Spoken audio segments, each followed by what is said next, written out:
लोग जो यहाँ मौजूद हैं, आपके हम कुछ सवाल लेने की कोशिश करेंगे। 30 मिनट का वक्त हमने उसके लिए तय कर रखा है। इस तरह से ये 2 घंटे की बहस पूरी होगी। 2-3 बुनियादी बातें हैं जिनका हमें ध्यान रखना है। किसी भी किस्म की नारेबाजी में हमें शरीक नहीं होना है। ये हल्ला गुल्ला नहीं है, क्योंकि पूरी दुनिया देख रही है, तो एक नज़ीर कायम करनी है, एक उदाहरण लोगों के सामने रखना है कि पढ़े लिखे लोग इत्तेफाकी और ना इत्तेफाकी रखते हुए भी, एक दूसरे से सहमति और असहमति रखते हुए भी बात कह सकते हैं। यहाँ पर मेरे जेएनयू के प्रोफेसर बैठे हैं, पुरुषोत्तम अग्रवाल जी, जिन्होंने हमें क्लास में सिखाया है कि सहमति का साहस और असहमति का विवेक, और इसका ठीक उलट भी, ये बड़ा जरूरी है। दूसरी बात, ये किसी एक धर्म के बारे में बहस नहीं है, ये बात सबको स्पष्ट होनी चाहिए। किसी धर्म को महान बताने या किसी धर्म को कमतर बताने की ये बहस नहीं है। तो यदि कोई इस उम्मीद से देख रहा है या यहां आया है, तो मैं आपको आश्वस्त करना चाहता हूं कि आपको नाउम्मीदी हाथ लगेगी। इस बहस में बहुत ज्यादा धार्मिक प्रतीकों के इस्तेमाल को लेकर भी, ये दोनों लोग जो अभी आपको गंभीर दिख रहे हैं, भले लोग हैं, कल शाम को चाय पर मिले थे, बहुत हंसी मजाक भी इनके बीच हुआ था, और गलबैयां डालते हुए एक तस्वीर भी हुई थी। ये इस बात का प्रमाण है कि इंटरनेट पर जो हल्ला मचा हुआ है उसके मुकाबले ये दोनों लोग बहुत ही अच्छे शांत ढंग से बहस के लिए राजी हो गए हैं। ट्विटर की बातें ट्विटर तक सीमित, एलन मस्क आजकल उसको एक्स कहते हैं। और अब इस बहस की शुरुआत मैं इन विद्वानों का, हालांकि इनको परिचय की जरूरत नहीं, पर हो सकता है, हमें पत्रकारिता में सिखाया जाता है कि नेवर अज्यूम, विज्ञान भी यही कहता है। मुफ्ती शमाइल नदवी साहब इस्लामिक विद्वान, शिक्षाविद हैं, कोलकाता के वाहियान फाउंडेशन के संस्थापक हैं, लखनऊ की प्रतिष्ठित दारुल उलूम नदवतुल उलमा से ग्रेजुएशन किया है, सोशल मीडिया और सार्वजनिक मंचों पर अध्यापन और बौद्धिक कामों में सक्रिय हैं, और इस समय इंटरनेशनल इस्लामिक यूनिवर्सिटी मलेशिया से PhD कर रहे हैं। अच्छी बात यह है कि पढ़ाई के साथ साथ ट्रैवल ब्लॉग भी बनाते हैं। पेट्रोनस टावर के सामने का ब्लॉग हमने देखा। हमारे साथ जावेद अख्तर साहब हैं। जावेद अख्तर साहब कवि हैं, शायर हैं, गद्य भी लिखते हैं, फिल्मों के लिए संवाद लिखे हैं, गीत लिखे हैं। इससे इतर ये वैज्ञानिक सोच को लेकर या अपने डिक्लेयर्ड एथिज्म को लेकर भी मुखर रहते हैं और अपने तहीं रैशनैलिटी की बात करते हैं। देवियों और सज्जनों, डज गॉड एग्जिस्ट? इस सवाल का जवाब सब अपने अपने तहीं खोजने की कोशिश कर रहे हैं। कोई इसको गॉड डैम पार्टिकल की खोज बताता है, कोई गॉड पार्टिकल की खोज बताता है, कोई हिग्स बोसान की खोज बताता है, कोई ये सवाल जवाब तलाशने की कोशिश करता है कि मास एग्जिस्टेंस में आखिर आया कैसे, हुआ क्या था, सृष्टि के पहले, समय के पहले क्या था, और कोई ये कहता है कि ये सारी खोजें जिस मस्तिष्क में हो रही हैं प्रकृति के क्रम में, वो कैसे विकसित हुआ। मैं उम्मीद करता हूं कि हम आज इन बुनियादी सवालों के कुछ जवाब हासिल करने में कामयाब हों। मैं सबसे पहले मंच पर आमंत्रित कर रहा हूं मुफ्ती शमाइल नदवी साहब को। आइए सर जी।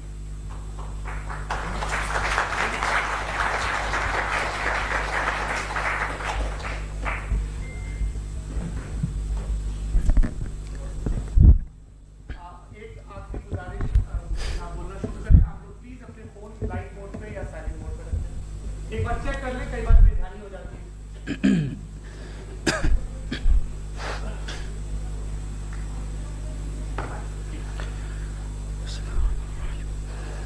तमाम तारीफें उस क्रिएटर के लिए जिसने इस यूनिवर्स को एक मकसद के तहत पैदा किया है। रिस्पेक्टेड जनाब जावेद अख्तर साहब, मिस्टर सौरभ द्विवेदी, और respected audience, thank you all for being here today. आज की डिबेट में चूंकि हम बात करने वाले हैं डज गॉड एग्जिस्ट के टॉपिक पर, तो ये एक ऐसा टॉपिक है जिसके मुताल्लिक कोई भी डिसीजन लेने के लिए अलग अलग स्टैंडर्ड्स हो सकते हैं। लिहाजा डिबेट के शुरू में ये ज़रूरी है कि हम ये जान लें कि आज के इस टॉपिक में कौन सा स्टैंडर्ड सही होगा और कौन सा गलत होगा। सबसे पहला स्टैंडर्ड जिसे मैं समझता हूं कि हमारे रिस्पेक्टेड जनाब जावेद अख्तर साहब बड़ी तेजी के साथ उसकी तरफ लपकेंगे, वो है साइंस। जबकि साइंस दर हकीकत खुदा के एग्जिस्टेंस को डायरेक्टली साबित करने या उसके एग्जिस्टेंस को डिनाई करने के लिए स्टैंडर्ड नहीं बन सकती। और उसकी वजह क्या है, ये मैं नहीं कह रहा, ये वो लोग कह रहे हैं जो साइंस के एक्सपर्ट्स हैं। नेशनल एकेडमी ऑफ साइंस कहती है science doesn't have the processes to prove और disprove the existence of God. Why? क्योंकि साइंस का ताल्लुक एम्पेरिकल एविडेंस से है, और एम्पेरिकल एविडेंसेस का ताल्लुक हमारे नेचुरल और फिजिकल वर्ल्ड से है, जबकि गॉड नॉन फिजिकल और सुपर नेचुरल रियलिटी है। लिहाजा नॉन फिजिकल रियलिटी को आप उस टूल के साथ नहीं चेक कर सकते जिसका काम फिजिकल रियलिटी को तलाश करना है। लिहाजा आज इस डिबेट में गॉड की एग्जिस्टेंस को साबित करने या उसे डिनाई करने में साइंटिफिक एविडेंस को एक्सेप्ट नहीं किया जाएगा। दूसरा स्टैंडर्ड हो सकता है रेविलेशन, कि रेविलेशन के जरिए हम यह साबित करें कि गॉड एग्जिस्ट करता है या नहीं। लेकिन यह स्टैंडर्ड भी आज इररेलेवेंट है। क्यों? क्योंकि रेविलेशन मेरे नजदीक सोर्स ऑफ नॉलेज है, वैलिड सोर्स ऑफ नॉलेज है, लेकिन हमारे जावेद अख्तर साहब के नजदीक ये वैलिड सोर्स ऑफ नॉलेज नहीं है। लिहाजा आज की डिबेट में मैं एक भी एविडेंस किसी भी मजहबी स्क्रिप्चर से नहीं दूंगा, ताकि जावेद अख्तर साहब के लिए वो अनएक्सेप्टेबल ना हो। तीसरा जो मेयार हो सकता है वो है ऑब्जर्वेशन, कि भाई कोई कहे कि हमें खुदा दिखाओ, अगर है तो दिखाओ, या ये कि खुदा के एग्जिस्टेंस पर एम्पेरिकल एविडेंस दो, तो ये है दर हकीकत गलत टूल का इस्तेमाल करना। ये ऐसा ही है कि जावेद साहब मुझसे ये मुतालबा करें कि मुफ्ती साहब आप मेटल डिटेक्टर के जरिए प्लास्टिक डिटेक्ट करके दिखाएं। अब चूंकि प्लास्टिक डिटेक्ट नहीं हो पा रही है, लिहाजा plastic does not exist. No, you are using the wrong tool. इस टूल से प्लास्टिक को डिटेक्ट नहीं किया जाता। लिहाजा मैं समझता हूं कि गॉड के एग्जिस्टेंस पर एम्पेरिकल एविडेंस का मुतालबा करना एक बचकाना मुतालबा है, और हमारे रिस्पेक्टेड जनाब जावेद अख्तर साहब इस स्टेज से अब बहुत आगे निकल चुके हैं। अब बचता है एक ही स्टैंडर्ड, और वो स्टैंडर्ड है अक्ल, लॉजिक, रीजनिंग। और यही वो स्टैंडर्ड है जिसके तहत गॉड की एग्जिस्टेंस को साबित किया जाएगा या गॉड की एग्जिस्टेंस को डिनाई किया जाएगा। लेकिन चूंकि ये बहुत इंपॉर्टेंट और सेंसिटिव टॉपिक है, इसलिए लॉजिकल आर्ग्यूमेंट भी ऐसा होना चाहिए जो डेफिनेटिव हो, इनडेफिनेटिव ना हो, जो 2 और 2 4 की तरह बिल्कुल वाजे हो, जिसे लॉजिकली रिजेक्ट करना पॉसिबल नहीं हो। फॉर एग्जाम्पल हम कहें हमारे रिस्पेक्टेड मिस्टर सौरभ साहब, ये एक इंसान है और तमाम इंसान कॉन्शियस बीइंग है, लिहाजा नतीजा क्या निकला, हमारे सौरभ साहब भी कॉन्शियस बीइंग है। क्या ये इनडेफिनेट आर्ग्यूमेंट है या डेफिनेट आर्ग्यूमेंट है? ये डेफिनेट आर्ग्यूमेंट है। ये 2 और 2 की तरह वाजे है, इसमें किसी तरह जो है लॉजिकली इसको रिजेक्ट नहीं किया जा सकता। तो अगर आज हमारे जावेद अख्तर साहब ऐसी कोई अकली दलील और लॉजिकल एविडेंस दें खुदा के ना होने पर जो डेफिनेट भी हो, तो मैं ये ऐलान करता हूं कि यकीनन मैं उस एविडेंस को कबूल करूंगा और उस पर गौर करूंगा। लेकिन साथ में यह भी ऐलान कर देता हूं प्रेडिक्शन के तौर पर कि ऐसा कोई डेफिनेट आर्ग्यूमेंट कोई नहीं पेश कर सकता। दलील हम देंगे और डेफिनेटिव दलील देंगे, लॉजिकल दलील देंगे, ऐसी दलील देंगे जो एंटायर एथिस्टिक वर्ल्ड उसे रेफ्यूट नहीं कर सकती।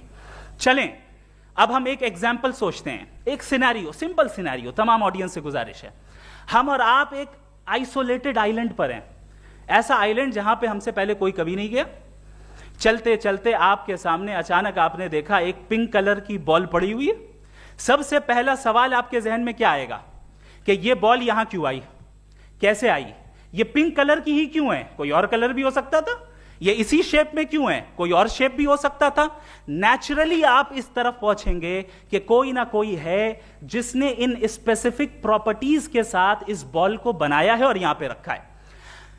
चूंकि आप जानते हैं कि ये जो बॉल है इसका एग्जिस्ट करना जरूरी नहीं है, ये एग्जिस्ट कर भी सकती थी, नहीं भी कर सकती थी, और एग्जिस्ट करना ही था तो किसी और फॉर्म में करती, किसी और कलर में करती। अब आप इस बॉल को एक्सपैंड करते चले जाएं, एक्सपैंड करते चले जाएं, एक्सपैंड करते चले जाएं, यहां तक कि ये बॉल यूनिवर्स के साइज की हो जाए। बताइए कि क्या साइज के बढ़ जाने से सवाल बदल जाएगा? हरगिज नहीं बदलेगा। अभी भी सवाल रहेगा, ये यूनिवर्स कहां से आया, इन स्पेसिफिक प्रॉपर्टीज के साथ कहां से आया, क्यों आया, किसने बनाया, यह सवाल उस वक्त भी वैलिड रहेगा। लेकिन यह सवाल अगर हम जनाब जावेद अख्तर साहब से करें तो चूंकि इनका वर्ल्ड व्यू एथिस्टिक है, और सिर्फ इनका नहीं, मतलब जितने भी एथिस्ट हैं और एथिस्टिक वर्ल्ड व्यू को रखने वाले से अगर आप ये सवाल करें कि ये यूनिवर्स कहां से आया, तो इनका जवाब या तो आर्ग्यूमेंट फ्रॉम इग्नोरेंस होगा या डॉगमेटिक होगा। या तो ये कहेंगे कि मुझे नहीं पता कि ये कहां से आया, लिहाजा गॉड डज नॉट एग्जिस्ट, ये आर्ग्यूमेंट फ्रॉम इग्नोरेंस है। या ये कहेंगे कि ये यूनिवर्स खुद ब खुद बन गया, इसका मतलब ये है कि उस बॉल को भी खुद ब खुद बन जाना चाहिए, लेकिन बॉल के ताल्लुक से ये एक्सप्लेनेशन एक्सेप्ट नहीं की जाएगी कि ये खुद ब खुद बन गई, लेकिन यूनिवर्स के ताल्लुक से कर दिया जाएगा। इसे हम दूसरे अल्फाज में डॉगमा भी कह सकते हैं। दूसरी चीज, हमारे जावेद अख्तर साहब जरूर गॉड ऑफ गैप्स की मिसाल भी जरूर देंगे, और मिसाल देंगे कि पहले ज़माने में बिजलियां कड़कती थी तो लोगों ने किसी एक खुदा की तरफ, और बारिश होती थी तो दूसरे खुदा की तरफ मंसूब कर दिया, उनके पास दलील नहीं थी।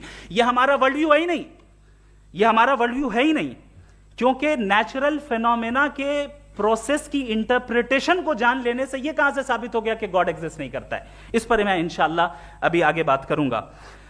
आप हजरात ये भी देखेंगे, और मैं ये एक्सपेक्ट करता हूं कि हमारे रिस्पेक्टेड जनाब जावेद अख्तर साहब जरूर इमोशनल आर्ग्यूमेंट्स भी देंगे, जो कि एक लॉजिकल फेलेसी है जब बात आती है ट्रुथ को डिसाइड करने में। क्यों?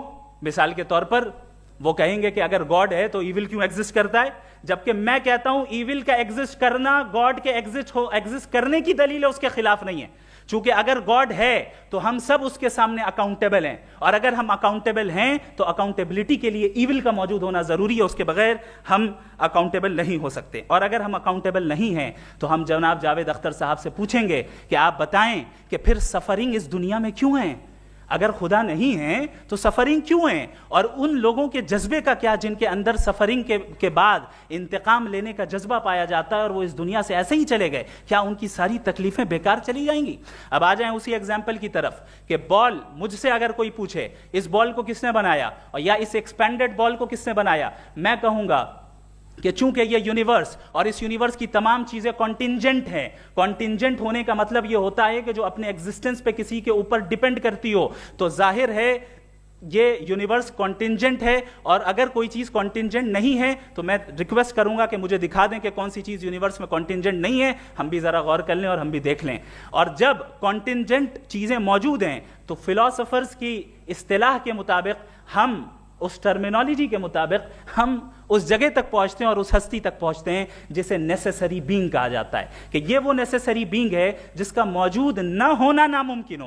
क्योंकि अगर ये मौजूद ना हो तो सारी चीजें एग्जिस्टेंस में आएंगी ही नहीं, और ये सारी कॉन्टिंजेंट चीजें उसी के ऊपर डिपेंड करती हैं। अब अगर आप ये सवाल करते हैं कि फिर उस हस्ती को किसने बनाया, फिर उसका कॉज क्या है, फिर उसका कॉज क्या है, फिर उसका कॉज क्या है, और एंडलेसली चले जाएं, इसे हम कहते हैं इन्फिनिट रिग्रेस ऑफ कॉजेस, जो कि लॉजिकल फेलेसी है। कॉन्सेप्चुअली इन्फिनिटी पॉसिबल है। मिसाल के तौर पे न्यूमेरिकल्स 1 2 3 गिनते चले जाएं, इन्फिनिट नंबर्स हैं। मैं कॉन्सेप्चुअली बात नहीं कर रहा, प्रैक्टिकली रियलिटी में साबित करके दिखाएं कि infinite regress of causes possible है या नहीं। अगर पॉसिबल है तो हम मान लेंगे, मिसाल दे दें, और पॉसिबल नहीं है तो एक ही ऑप्शन बचता है जिसे हम कहते हैं नेसेसरी बीइंग। ऐसी नेसेसरी बीइंग जो इंडिपेंडेंट है, क्योंकि अगर वो डिपेंडेंट हुई तो वो नेसेसरी नहीं रहेगी। ऐसी इंडिपेंडेंट बीइंग जो इटर्नल है, अगर वो इटर्नल नहीं होगी, उसकी बिगिनिंग होगी तो वो खुद कॉन्टिंजेंट है। ऐसी बीइंग जो पावरफुल है, क्योंकि कॉन्टिंजेंट को एक्चुअलाइज करने के लिए पावर चाहिए। ऐसी बीइंग जो इंटेलिजेंट है और नॉलेजेबल है, क्योंकि ये यूनिवर्स स्पेसिफिक फॉर्म और स्पेसिफिक लॉज ऑफ नेचर के तहत प्रिसाइजली चल रहा है। Thank you. थैंक यू मुफ्ती साहब। मैं इन दलीलों के बाद जावेद अख्तर साहब से गुजारिश करूंगा, आप बैठ के बोलना चाहेंगे या बाहर? जी।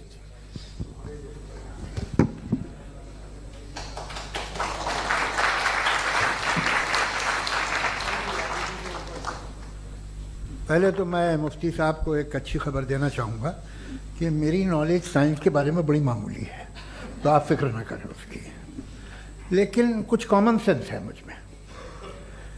देखिए, ये खुदा का तस्वुर कोई नया तस्वुर नहीं है, ये सदियों से रहा है।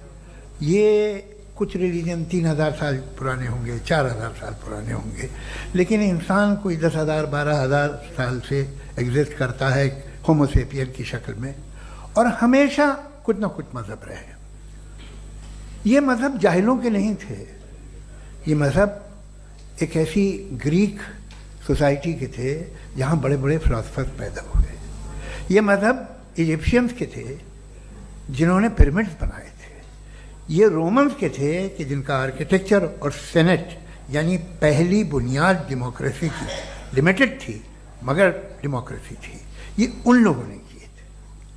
तो इनका जो जुपिटर था, रा था, ज़्यूस था, उन्हें उस पर इतना ही एतमाद था जितना आज किसी मजहबी आदमी को अपने खुदा पे होगा। क्रिश्चियनिटी आने से पहले यूरोप में एक मज़हब था जर्मेनिक रिलीजन। उसका एक खुदा था, उसकी एक बीवी थी, उसके 2 बेटे थे, एक बेटी थी। फिर जर्मनी में जब यूरोप में क्रिश्चियनिटी आई तो वो खुदा, उसकी बीवी और पूरे ख़ानदान चला गया। तो अगर हम हिस्ट्री देखें तो खुदा जो है वो ज़्यादातर फ़नी है, वो हमेशा रहे नहीं। और वो जो लोग इन्हें मानते थे उनको आप कहें वो तो जाहिल थे, उन्हें तो कुछ पता ही नहीं था, ऐसा नहीं है। वो अपने वक्त में बड़े काबिल लोग थे और अपने वक्त में उन्होंने बड़े बड़े काम किए हैं, फिलोसफर्स थे, साइंटिस्ट थे। लेकिन उनका मज़हब कहाँ गया, उनके खुदा कहाँ गए? आज जो खुदा हैं दुनिया में लोग उन्हें मानते हैं। आपको क्या मालूम कि कितने बरसों के बाद क्या होने वाला है? हम यूरोप में देखते हैं तो चर्च खाली हैं। तो वक्त के साथ चीज़ें बदलती हैं। जहाँ तक इसका ताल्लुक़ है मज़हबों का, हर मज़हब आपसे एक चीज़ मांगता है, फेथ। ये फेथ क्या चीज़ होती है? What is the difference between faith and belief? ये तो बहुत ही अहमक़ाना बात होगी कि कोई आदमी कहे साहब अगर खुदा है तो मुझे दिखाइए। ये तो जाहिलाना बात हुई। मैंने तो नॉर्थ पोल नहीं देखा है मगर मैं मानता हूँ कि नॉर्थ पोल है। मैं क्यों मानता हूँ? इसलिए कि अगर ये दुनिया राउंड है तो उसका कोई टॉप होगा। कुछ लोग हैं जो वहाँ गए भी हैं, कॉमन सेंस कहता है कि ऐसा होगा, सबूत है, गवाह है, रीज़न है। तो ये मेरा फेथ नहीं है। तो फेथ में और बिलीफ में डिफरेंस क्या है? जो मजहब मांगता है आपसे, हर मजहब फेथ मांगता है। फेथ का मतलब ये है कि ना कोई गवाह हो, ना कोई सबूत हो, ना कोई रैशनल हो, ना कोई लॉजिक हो, ना कोई प्रूफ हो, मगर तुम एक बात को मानो। ये है फेथ। वरना बिलीफ होता। अगर इसमें कुछ भी सबूत होते, गवाह होते, तो फिर इसे आप बिलीफ कहते हैं। जैसे मेरा बिलीफ है कि नॉर्थ पोल है, मेरा फेथ थोड़ी है। फेथ इन तमाम शर्तों को रद्द करता है। तो फिर स्टुपिडिटी क्या है? अगर मैं एक बात ऐसी मानूं जिसकी ना कोई लॉजिक है, ना कोई रैशनल है, ना कोई प्रूफ है, ना कोई गवाह है, ना कोई सबूत है, और मैं उसे मानूं, तो ये स्टुपिडिटी हुई। इसे ही भाई कल को मैं यकीन कर लूं कि एलॉन मस्क जो है मेरा भाई है तो मुझे इंतहाई खुशी होगी, सुकून भी बहुत मिलेगा मुझे। लेकिन और कहे भाई क्यों मानते हो, क्या सबूत है? भाई वो तो अमेरिकन है और तुम तो इंडियन हो, वो तो नस्ल अलग है, तुम्हें कभी मिले भी नहीं। साहब देखिए मेरा फेथ है, इस पर बात न किया। फेथ का मतलब ही यह है कि आप प्रूव नहीं कर सकते। अगर आप प्रूव कर सकते हो तो फेथ की जरूरत ही नहीं, फिर तो आप बात करेंगे, आप कितनी बहस कर लीजिए। अल्टीमेटली दुनिया का हर मजहब फेथ पे टिका है, और फेथ का मतलब है एक ऐसा यकीन जिसका कोई सबूत, कोई गवाह, कोई रैशनल नहीं। अब आप ये कहें, क्या आप ये क्यों कह रहे हैं कि साहब ये कायनात किसने बनाई? कमाल ये है कि आपने बताया कि एक आइलैंड पे गए और एक बॉल देखी। आपने ये नहीं कहा कि आइलैंड किसने बनाया, आपको सिर्फ बॉल पे हैरत हुई। हमने आइलैंड पे हमने हैरत नहीं की, होते हैं आइलैंड। इसी तरह ये आइलैंड है, सितारे, ये गैलेक्सीज, ये सब आइलैंड हैं खला में। हम उन्हें टेकन फॉर ग्रांटेड लेते हैं, हम पूछते नहीं किसने बनाए। आपने जजीरे के बारे में भी नहीं पूछा है। मेरी पैदाइश कैसे हुई? क्या मैं प्लान्ड पैदा हुआ था? I was plan to be born, या एक लकी स्पर्म था जो किसी एक से चिपक गया? मेरी पैदाइश रैंडम है। रैंडम। और इंसाफ जिसे आप कहते हैं, इंसाफ का तो नेचर से कोई वास्ता ही नहीं है। जो आप कहते हैं कि एक दिन इंसाफ मिलेगा, इंसाफ is a human concept, nature में कोई इंसाफ नहीं। अगर शेर हिरन को खा जाता है तो उसे कोई सजा नहीं मिलती। अगर एक आंधी आती है और हरे भरे पेड़ों को उखाड़ के फेंक देती है तो आंधियों की जेल नहीं होती है। नेचर में इंसाफ नहीं, इसलिए मुझे नेचर को इंसाफ की जरूरत भी नहीं। नेचर तमाम एक है। अब हम कहें कि साहब ये देखिए जो मैंने खाना खाया था, ये मेरी आंख तो नहीं यूं कर दिया उसे, तो इसे सजा मिलनी नहीं, वो सिस्टम है, ऐसे ही चल रहा है। नेचर बगैर इंसाफ के है। इंसाफ इज अ ह्यूमन कॉन्सेप्ट। तो जो आपसे कहता है कि मैं तुम्हें इंसाफ दूंगा, वो इंसानी जहन की पैदावार है। ये नेचुरल है ही नहीं, ये आसमानी है ही नहीं। नेचर का तसव्वुर, इंसाफ का तसव्वुर। भाई आप साथ मिलते हैं, अब आप लेफ्ट हैंड ड्राइव करते हैं, ये क्या है? तमाम सच, तमाम नेकी, तमाम शराफत लेफ्ट हैंड ड्राइव है। वरना क्या होगा, या तो आप क्रॉस कर देंगे, आपका एक्सीडेंट हो जाएगा, या आप किसी को मार देंगे, या ट्रैफिक जैम हो जाएगा। झूठ, बेईमानी, रिश्वतखोरी, ये तमाम जो है driving on the wrong side है। इसके ऊपर कुछ नहीं। ये तो हमने बनाया, जैसे हमने लेफ्ट हैंड ड्राइव बनाई है। ये कॉन्सेप्ट ऑफ इंसाफ जो है ये हमारा है, इसका नेचर से कोई वास्ता नहीं। शेर खा जाता है हिरन को, उसे जेल होती है क्या? कुछ भी नहीं, है ही नहीं। तो ये जो दुनिया के रिलीजन प्रॉमिस करते हैं आपसे इंसाफ, इसी से मालूम होता है कि ये मैन मेड है। ये तसव्वुर कहीं और का है ही नहीं। जो नेचर है, कुछ लोग कहते हैं नेचर ही खुदा है, तो नेचर में तो इंसाफ नहीं कहीं। और आप वादा कर रहे हैं कि तुम्हें मरने के बाद इंसाफ मिलेगा। मुझे अगर मिलेगा तो मैं बहुत खुश हूँगा, लेकिन मैं यकीन नहीं कर पाता हूँ, इसलिए कि मैं फेथ नहीं पैदा कर सकता। The very fact that religions demand faith, इसका मतलब है कि उनके पास जस्टिफिकेशन नहीं है। अच्छा था, फिर रिलीजन अगर मॉडरेशन में है, कोई सा भी नहीं, वो आप में कुछ खूबियाँ भी पैदा करता होगा। देखिए उससे ये फ़ायदा है, वो फ़ायदा है।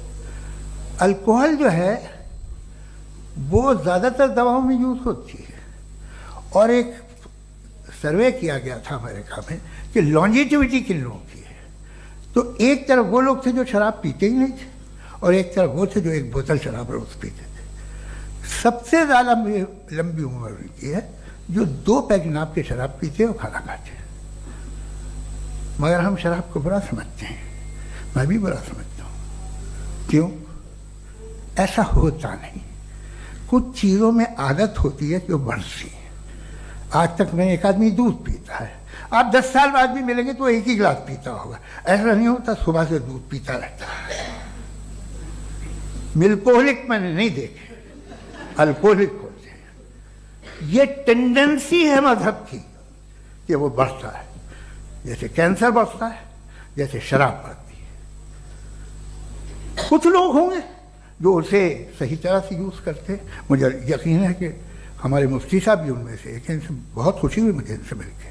लेकिन कितने लोग हैं कि आज आप देखते हैं दुनिया में जो तबाहियाँ हैं, इनमें कितना हाथ है उन लोगों का जो बिलीवर कहते था मजहब ये नहीं कहता, ना कहता होगा, मगर जब ये मजहब पीते हैं तो ऐसे बिहेव करते हैं।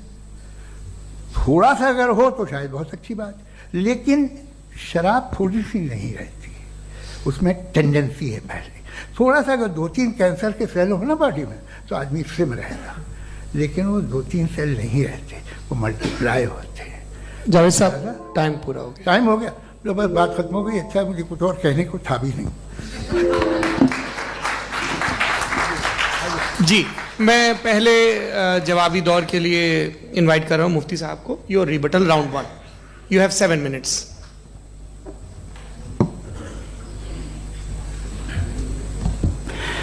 Thank you very much Javed साहब। आपकी बात को सुनकर बड़े महजूज हुए हम लोग। महजूज, do you understand? We enjoyed. Okay, अब थोड़ा सा लॉजिकली उसको हम लोग देखते हैं। दरअसल हम लोगों ने कल गुजारिश की थी मुफ्ती साहब से भी, जावेद साहब से भी, कि हिंदुस्तानी ज़बान आम फहम सबको समझ में आ जाए और जहां कहीं आप मुश्किल शब्द इस्तेमाल करें वहां बताते भी चलें। Thank you. तो सबसे पहले हमारे रिस्पेक्टेड जावेद साहब ने हवाला दिया कि खुदा फानी है, कितने मजहब आगे चले गए, किसी ने जुपिटर को खुदा माना, किसी ने किसी को माना। मैं कहता हूं जिसने कॉन्टिंजेंट चीज को खुदा माना, गलत माना, वो खुदा ही नहीं, वो खुदा ही नहीं है।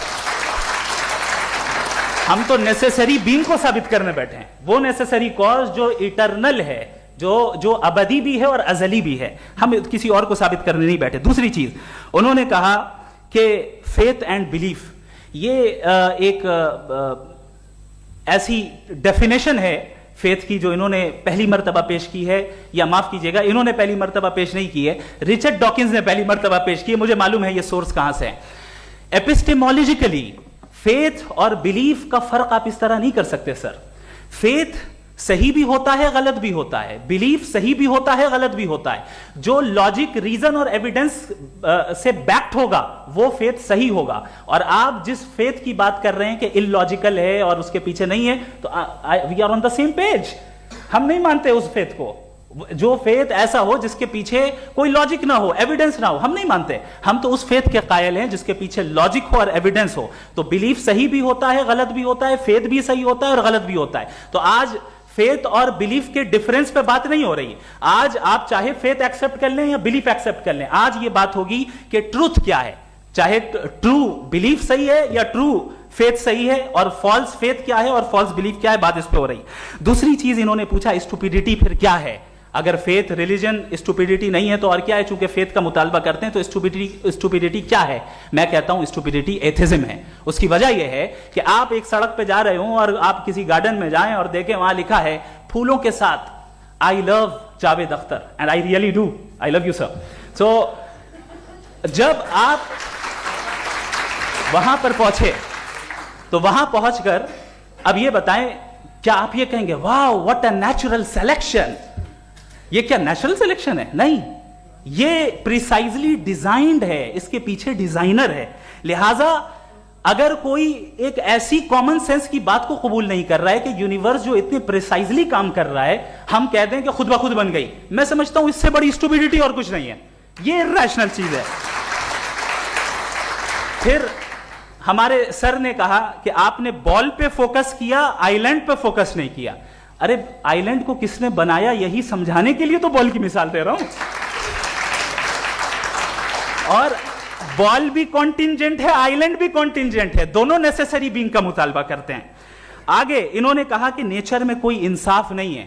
हम डिसाइड करते हैं कि मोरालिटी क्या होती है, इंसाफ क्या होता है। हम डिसाइड करते हैं, जैसे ड्राइविंग सीट में ट्रैफिक वाला, ये तो किसी खुदा ने नहीं कहा, ये है, इसे कहते हैं फॉल्स इक्विवेलेंस। ये एक लॉजिकल फेलेसी है। आपने जो है मिसाल दी ड्राइविंग की और ट्रैफिक की, ये सब्जेक्टिव मोरालिटी है। आप सब्जेक्टिव मोरालिटी को मिसाल बनाकर ऑब्जेक्टिव मोरालिटी के ऊपर नहीं थोप सकते। इंसाफ की ऑब्जेक्टिव मोरालिटी है। अगर आप ये कहते हैं कि नेचर में इंसाफ नहीं है तो इंसाफ का न होना ये नेचुरल हुआ, तो फिर नेचर को नेचर रहने दे, क्यों हम इतना स्ट्राइव कर रहे हैं दुनिया में इंसाफ लाने के लिए? ये तो इलॉजिकल बात है, इर्रेशनल बात है। इसलिए बहुत सी चीजें ऐसी हैं जो ऑब्जेक्टिवली जो है इविल या गुड हैं, और बहुत सी चीजें ऐसी हैं जो सब्जेक्टिवली हैं। सब्जेक्टिवली जो मोरल होता है या इमोरल होता है उसको हम सोशल कंसेंसस से या पर्सनल प्रेफरेंस से डिसाइड करते हैं। लेकिन जो ऑब्जेक्टिव मोरालिटी है, जिसमें इंसाफ आया, जो इन्होंने बार बार रिपीट किया, ये ऑब्जेक्टिव है, सब्जेक्टिव नहीं है। अगर आप कहते हैं ये सब्जेक्टिव है तो मेरा सवाल आपसे ये है, क्या सोशल कंसेंसस के जरिए अगर जुल्म को सही करार दे दिया जाएगा तो आप जुल्म को जस्टिफाई करेंगे? दूसरी चीज इन्होंने यह कहा कि 2 पैक शराब पी लें तो वो उतने पे नहीं रहता, बढ़ जाता है। यही मामला मजहब के साथ है। 2 पैक आप पी लें, बढ़ेगा। तो ये एक ऐसी मिसाल है, इसको कहीं भी फिट कर लें कि आप एथिज्म पे जब फिट करें, जब आप 2 पैक एथिज्म का लेंगे ना तो वो बढ़ बढ़ के नॉर्थ कोरिया बनेगा। Thank you.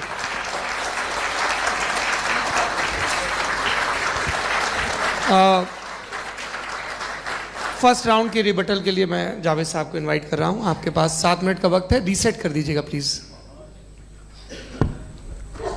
मुझे इस बात की खुशी है कि मुफ्ती साहब ने भी मान लिया कि नेचर में कोई इंसाफ नहीं है। तो कोई भी चीज़ जो इंसान ने नहीं बनाई है उसमें इंसाफ नहीं होता है। एक बात मैं आपसे अर्ज करूं, जरा पता लगा लीजिएगा, ये जो आप बाग में जाते हैं बेहद खूबसूरत फूल देखते हैं ना, इनमें से कोई नेचुरल नहीं है। ये सारे फूल क्रॉस करके बनाए गए हैं। जो जंगल में फूल होते हैं निहायत मामूली होते हैं, ये फूल इंसानों ने बनाए हैं। जो आप बाग में देख के वाह वाह कहते हैं, ये इंसानों के बनाए हुए हैं। डिफरेंट फूलों को क्रॉस करके, डेवलप करके, फिर क्रॉस करके इस तरह से बनाए गए। नेचुरल फ्लावर नहीं। किसी जंगल वीरान में जाके आप गुलाब के फूल नहीं देखेंगे। ये सब बनाए हुए इंसान ने, बहुत से काम इंसान ने किए हैं। बाकी है कि आपने मेरी एक बात का जवाब नहीं दिया, जिससे मुझे शिकायत है कि फेथ क्या है और आप फेथ मांगते क्यों हैं मुझसे? आप तो लॉजिकल हैं, आपके पास तो सारे रैशनल हैं, आपके पास सारे सबूत हैं, तो आपको फेथ की डिमांड क्यों करते हैं कि भाई तुम सरेंडर कर दो और सवाल मत करो? कोई मजहब सारे सवाल करने की इजाजत नहीं देता है और मना करता है कि दादा सवाल ना करो, बहक जाओगे तुम। आप क्यों रोकते हैं? हकीकत यह है कि इंसानी तारीख क्या है। इंसानी तारीख यह है कि दुनिया में दो तरह के लोग हुए हैं।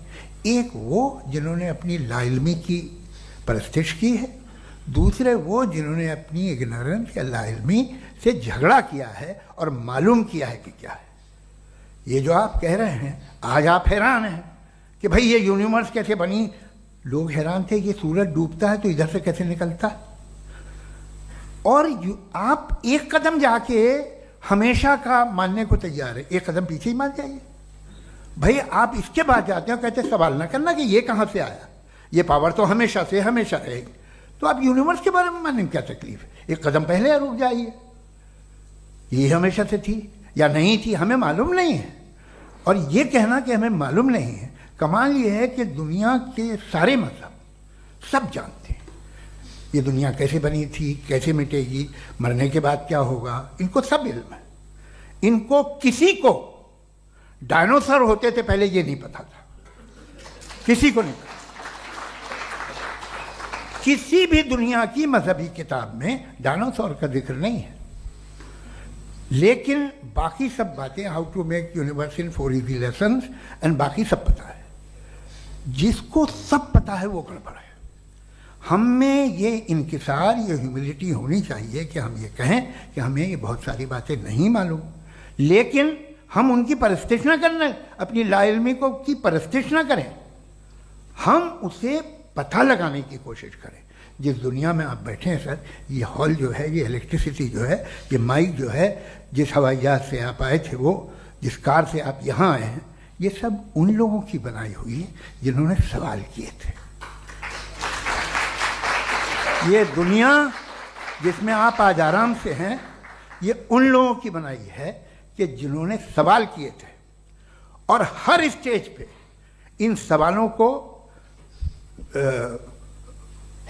मकरूह कहा गया था, गलत कहा गया था। आप जरा तारीख पढ़िए, एक बड़ी दिलचस्प किताब है बर्ट्रैंड रसेल की, जिसमें उसने रिलीजन एंड साइंस कि कब से रिलीजन जो है साइंस के अगेंस्ट है। और हद तो यह है कि भाप के इंजन के खिलाफ थे, स्टीम इंजन के भी खिलाफ थे, और फतवे हुए उन पे, वेटिकन ने दिए।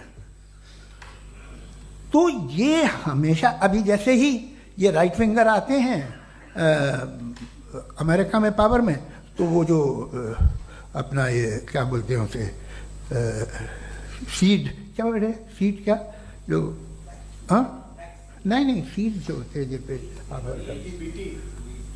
जी,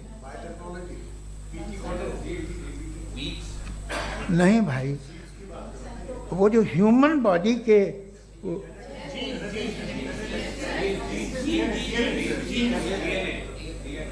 उस पर रिसर्च बंद हो जाती है, रिपब्लिकन नहीं करने देते।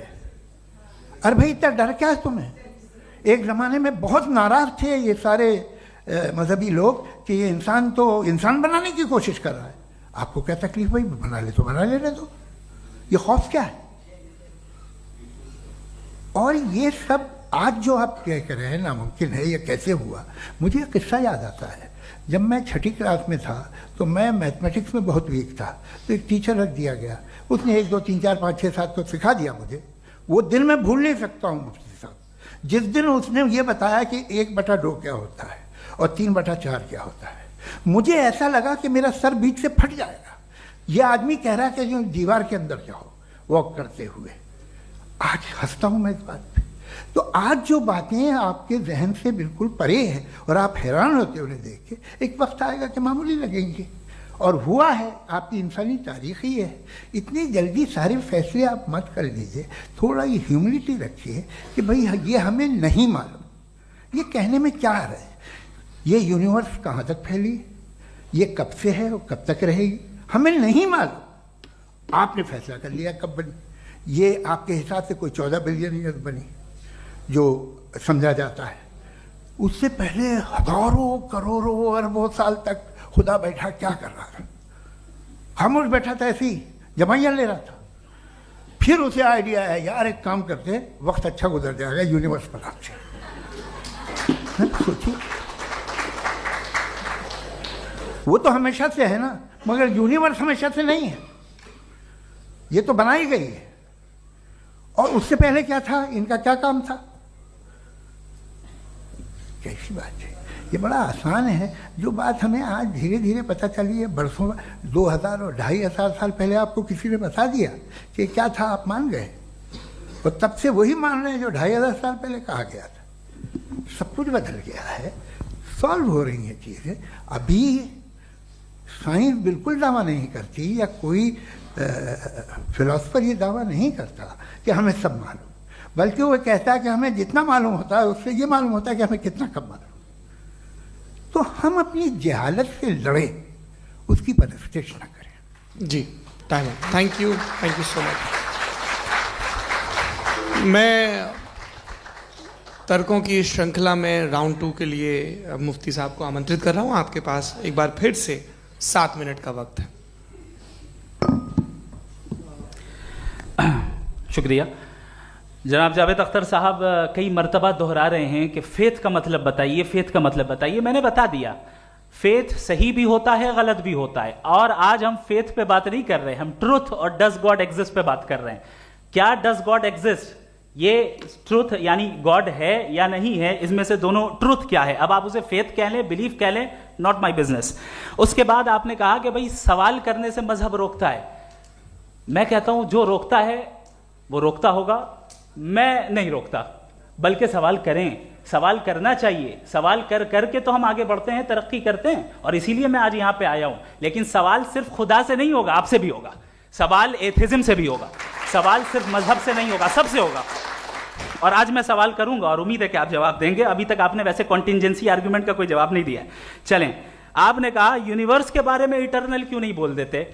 ये चूंकि लॉजिकली पॉसिबल ही नहीं है कि यूनिवर्स इटर्नल हो।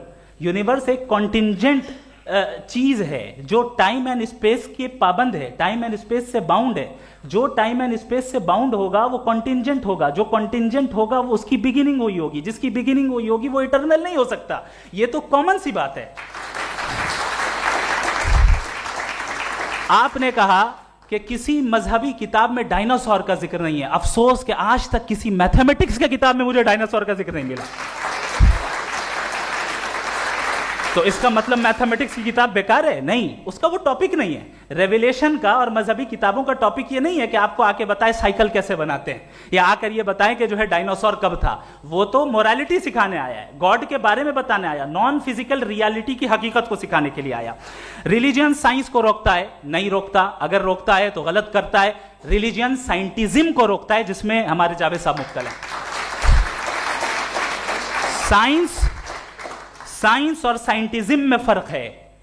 साइंटिज्म यह है कि आप समझें कि साइंस और साइंटिफिक मेथोडोलॉजी ये नॉलेज को हासिल करने का वाहिद सोर्स ऑफ नॉलेज है। यह है साइंटिज्म। हम इसे रिजेक्ट करते हैं। हम साइंस को तो तरक्की करते हैं। भाई आप हमारी पूरी तारीख कर लें, पढ़ लें तो आपको पता चल जाएगा। बहरहाल ये अलग टॉपिक है। उसके बाद इन्होंने एक लफ्ज कहा, वेटिकन ने फतवा दिया। वेटिकन का फतवे से कोई ताल्लुक नहीं है, दोनों कॉन्ट्राडिक्टरी अल्फाज हैं। उसके बाद उन्होंने कहा कि भाई हमें नहीं मालूम। अगर नहीं मालूम तो क्लियरली कह देना कि नहीं मालूम है, इसमें क्या हरज है। तो वही तो मैं कह रहा हूं ना कि आप कह दें कि नहीं मालूम, लेकिन क्लेम क्यों कर रहे हैं कि गॉड एग्जिस्ट नहीं कर रहा है।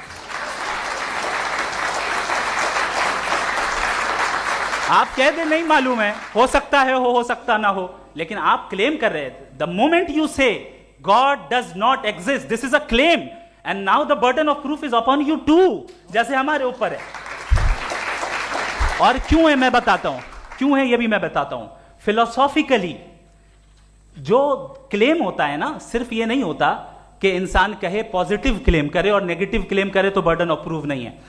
आप मिसाल के तौर पे मैं कहूं कि फुला उस कमरे में कोई नहीं है, मैंने एक नॉलेज का क्लेम किया है, उस कमरे में कोई नहीं है, मैंने एक नॉलेज का क्लेम किया। या तो मैं कहूं मुझे नहीं पता, हो भी सकता है नहीं भी हो सकता है, this is not a claim.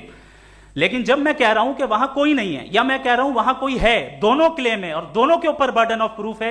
हमारे ऊपर भी बर्डन ऑफ प्रूफ है, मैंने कंटिजेंसी आर्ग्यूमेंट दिया, इसे तोड़कर दिखाइए। आखिरी चीज, इन्होंने कहा कि खुदा दुनिया बनाने से पहले 150 साल पहले या करोड़ों साल पहले क्या कर रहा था। अरे हजरत, चलें बहरहाल मैं जवाब दे देता हूं, आप हमारे रिस्पेक्टेड पर्सनालिटी हैं, अगर आप नहीं होते तो मैं इसे एंटरटेन ही नहीं करता।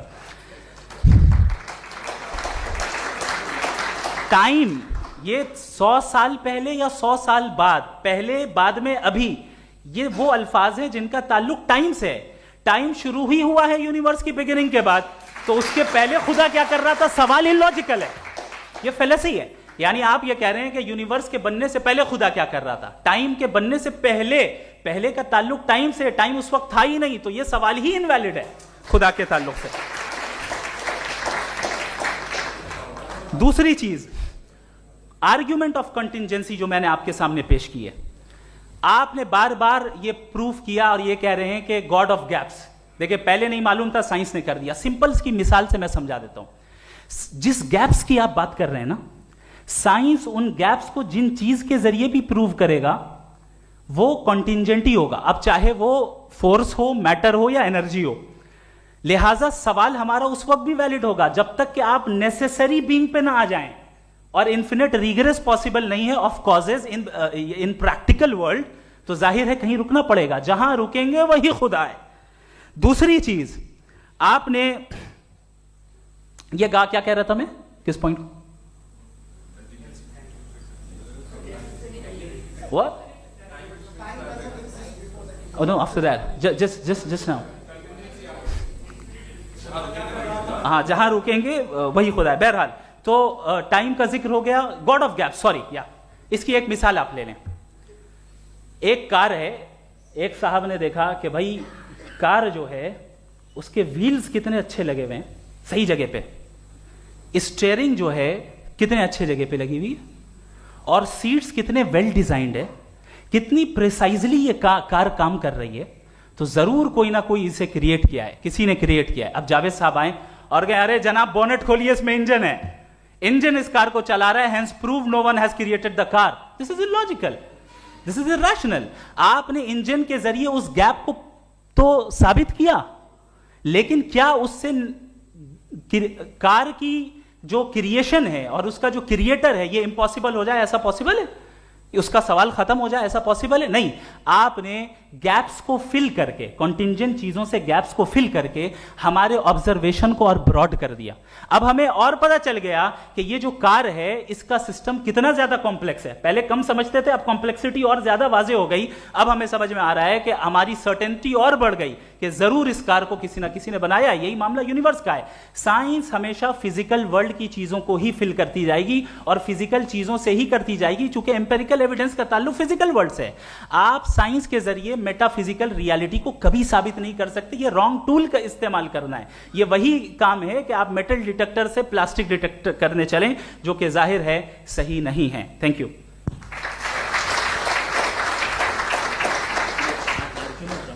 जी, ये आर्ग्यूमेंट का राउंड 2 है। हाँ। 7 मिनट है।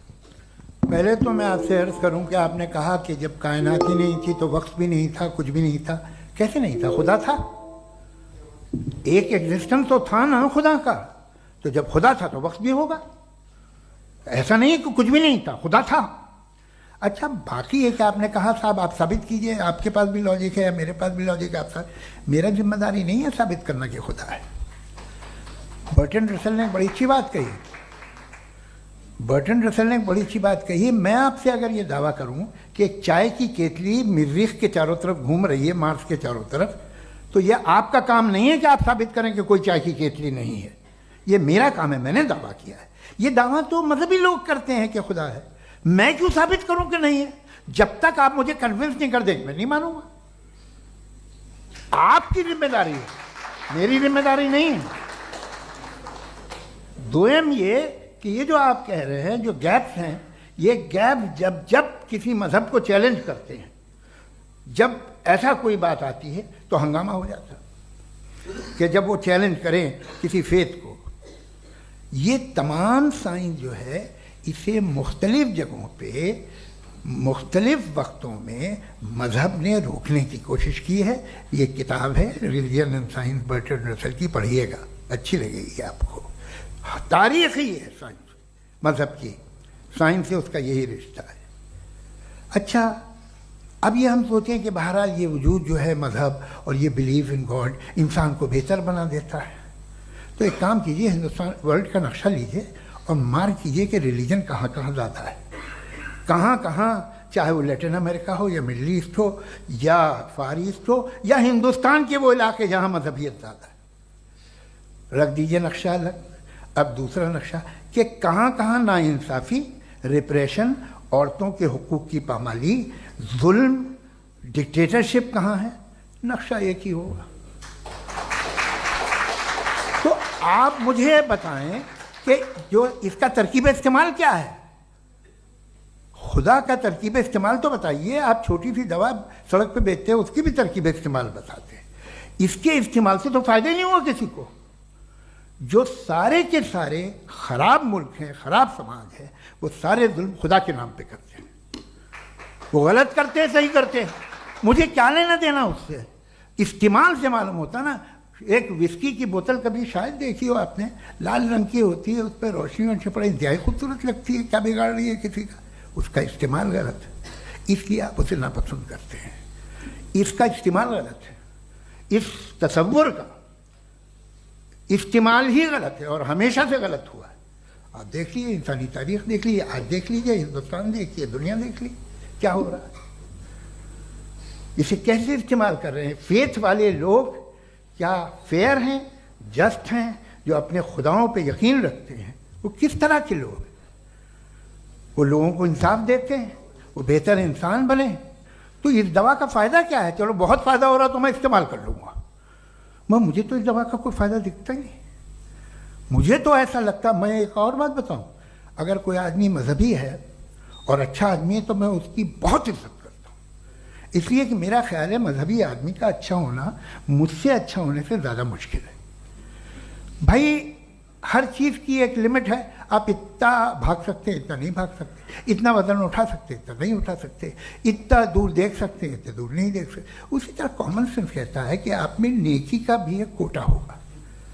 अब आप अगर सुबह जाते हैं अपनी इबादत गाह और इबादत करते हैं तो बाहर निकलते हैं तो आप तो यही महसूस करते हैं कि आपने एक बहुत अच्छा काम किया, आपकी नेकी का एक बहुत बड़ा कोटा खर्च हो गया जिससे किसी का कोई फ़ायदा नहीं हो। मैं तो नहीं जाता हूँ तो मुझे तो किसी को खाना खिलाना पड़ेगा, किसी बेवा की मदद करनी पड़ेगी। मैं अपना कोटा कैसे कंज्यूम करूं? आप अपना कोटा, सारे मजहबी लोग इंतहाई यूजलेस कामों में यूज करते हैं। उसके बाद भी अगर आप में बच्ची है थोड़ी सी शराफत तो भाई वाह क्या बात है।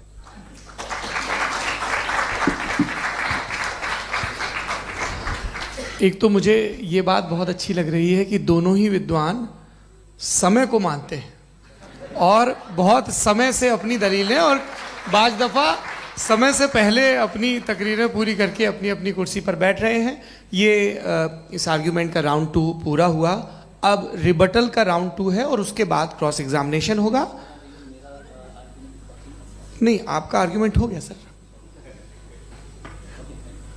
हमारे यहाँ स्कूल के सिलेबस में पंच परमेश्वर कहानी पढ़ाई जाती है, प्रेमचंद जी की लिखी हुई। आप निश्चिंत रहिए, आपके कोई राउंड में मिस नहीं होने दूंगा। रिबटल का राउंड 2 मुफ्ती शमाइल नदवी साहब।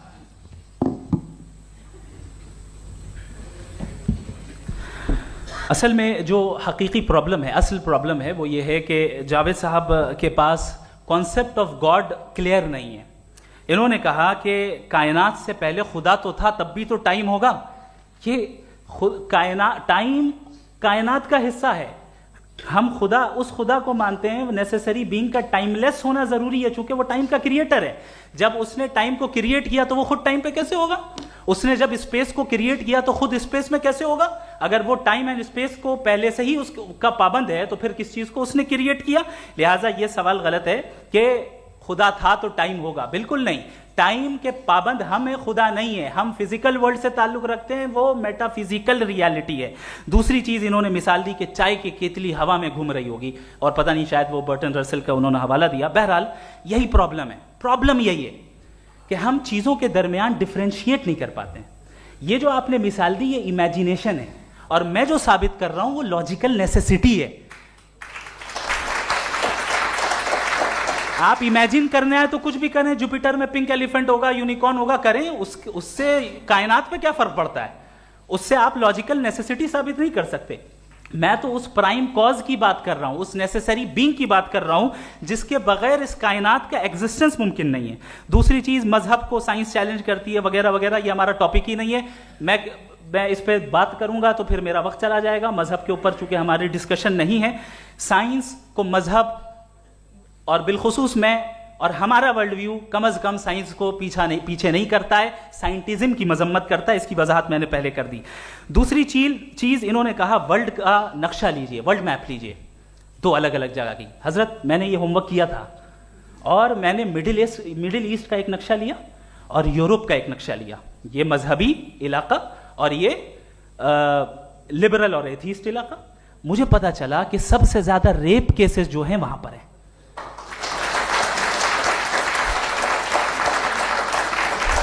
मुझे ये पता चला यूएन की रिपोर्ट के मुताबिक, मैं ये अपने घर से नहीं लेके आ रहा, कि जो वर्किंग वुमेन है यूरोपियन कंट्रीज में, उसमें 81% वुमेन सेक्सुअल हैरेसमेंट का वर्क में शुमार हो रही है। ये मिडिल ईस्ट में नहीं हो रहा है, वो मजहबी लोग हैं इसलिए नहीं हो रहा है। दूसरी चीज आपने ये कहा कि मजहबी आदमी का अच्छा होना हमारे अच्छे होने से बहुत मुश्किल है, बहुत मुश्किल है। तो इसका मतलब यह है कि गॉड के अलावा आपके पास अच्छे और बुरे का कोई स्टैंडर्ड है। मैं चाहूंगा कि कन्वर्सेशनल स्टाइल वाली डिस्कशन और सेगमेंट पे इसी पे बात कर लेते हैं। Thank you very much.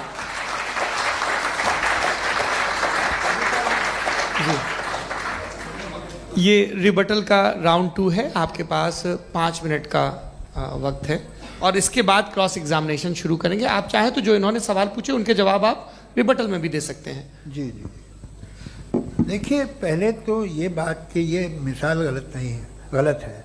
इन्होंने पहले ही हमको डिसार्म कर दिया। पहले अकल से मामला सॉल्व नहीं हो सकता, लॉजिक से आप पहुंच नहीं सकते। ये एक मेटाफिजिकल चीज़ है। मेटाफिजिकल अजीब सा लफ्ज़ है, ठीक से किसी को माने नहीं मालूम इसके, तो ऐसा लगता है कुछ बड़ी चीज़ है। अरे भाई क्या होता है मेटाफिजिकल, बताओ, खड़ी हो।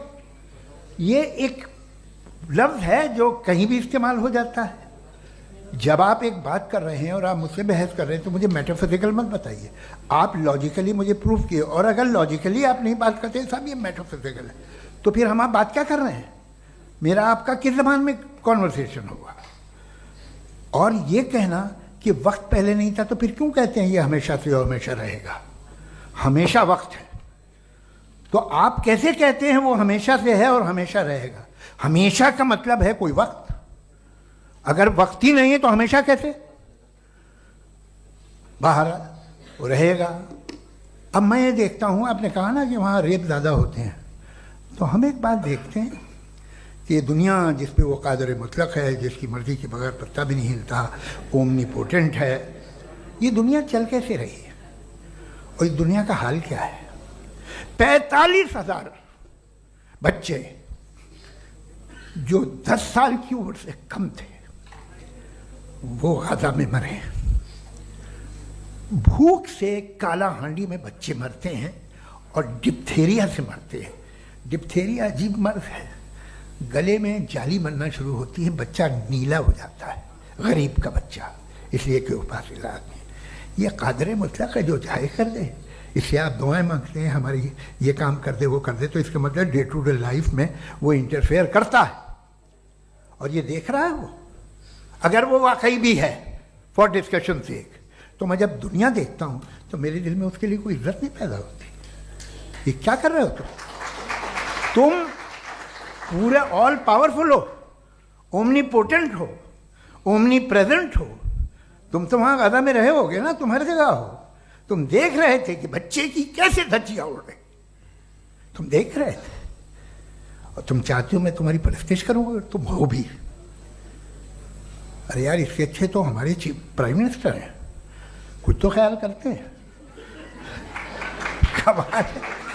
आप किसकी इबादत कर रहे हैं? अगर वो है भी, ये दुनिया नाइंसाफी से, जुल्म से, जबर से, तशद्दुद से भरी हुई। और आप ये मत कहिएगा कि वो देख रहा है और वो बताएगा एक दिन। अगर वो देख रहा है और इंटरफेयर नहीं करता तो आप दुआ क्यों मांगते?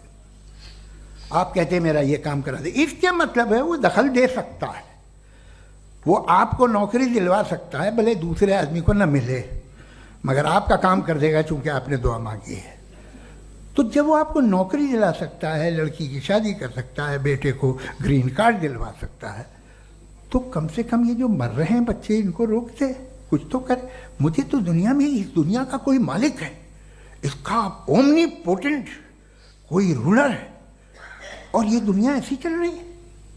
मैं तो चाहूँगा कि भाई ना हो, अगर हो तो बड़ी शर्मिंदगी की बात है। शुक्रिया।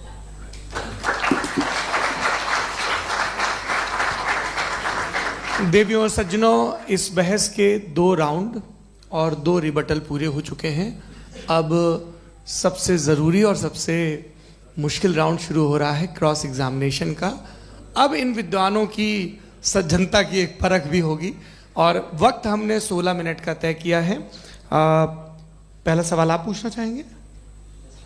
जी बिल्कुल। पहले बोले भी आपके आप माइक ले लीजिएगा हाथ में, ये नीचे से ऑन जी। मैं बोलता हूँ, ये डायस हटा सकते हैं क्या हम थोड़ा क्विकली? डायस पीछे कर दीजिए बस थोड़ा सा, है, ताकि ये जो दाएं बाएं लोग बैठे हैं, इसे हटा ही दीजिए। अब हम वहाँ तो जाने वाले नहीं, आराम से आराम से दोनों तरफ से हटा दीजिए।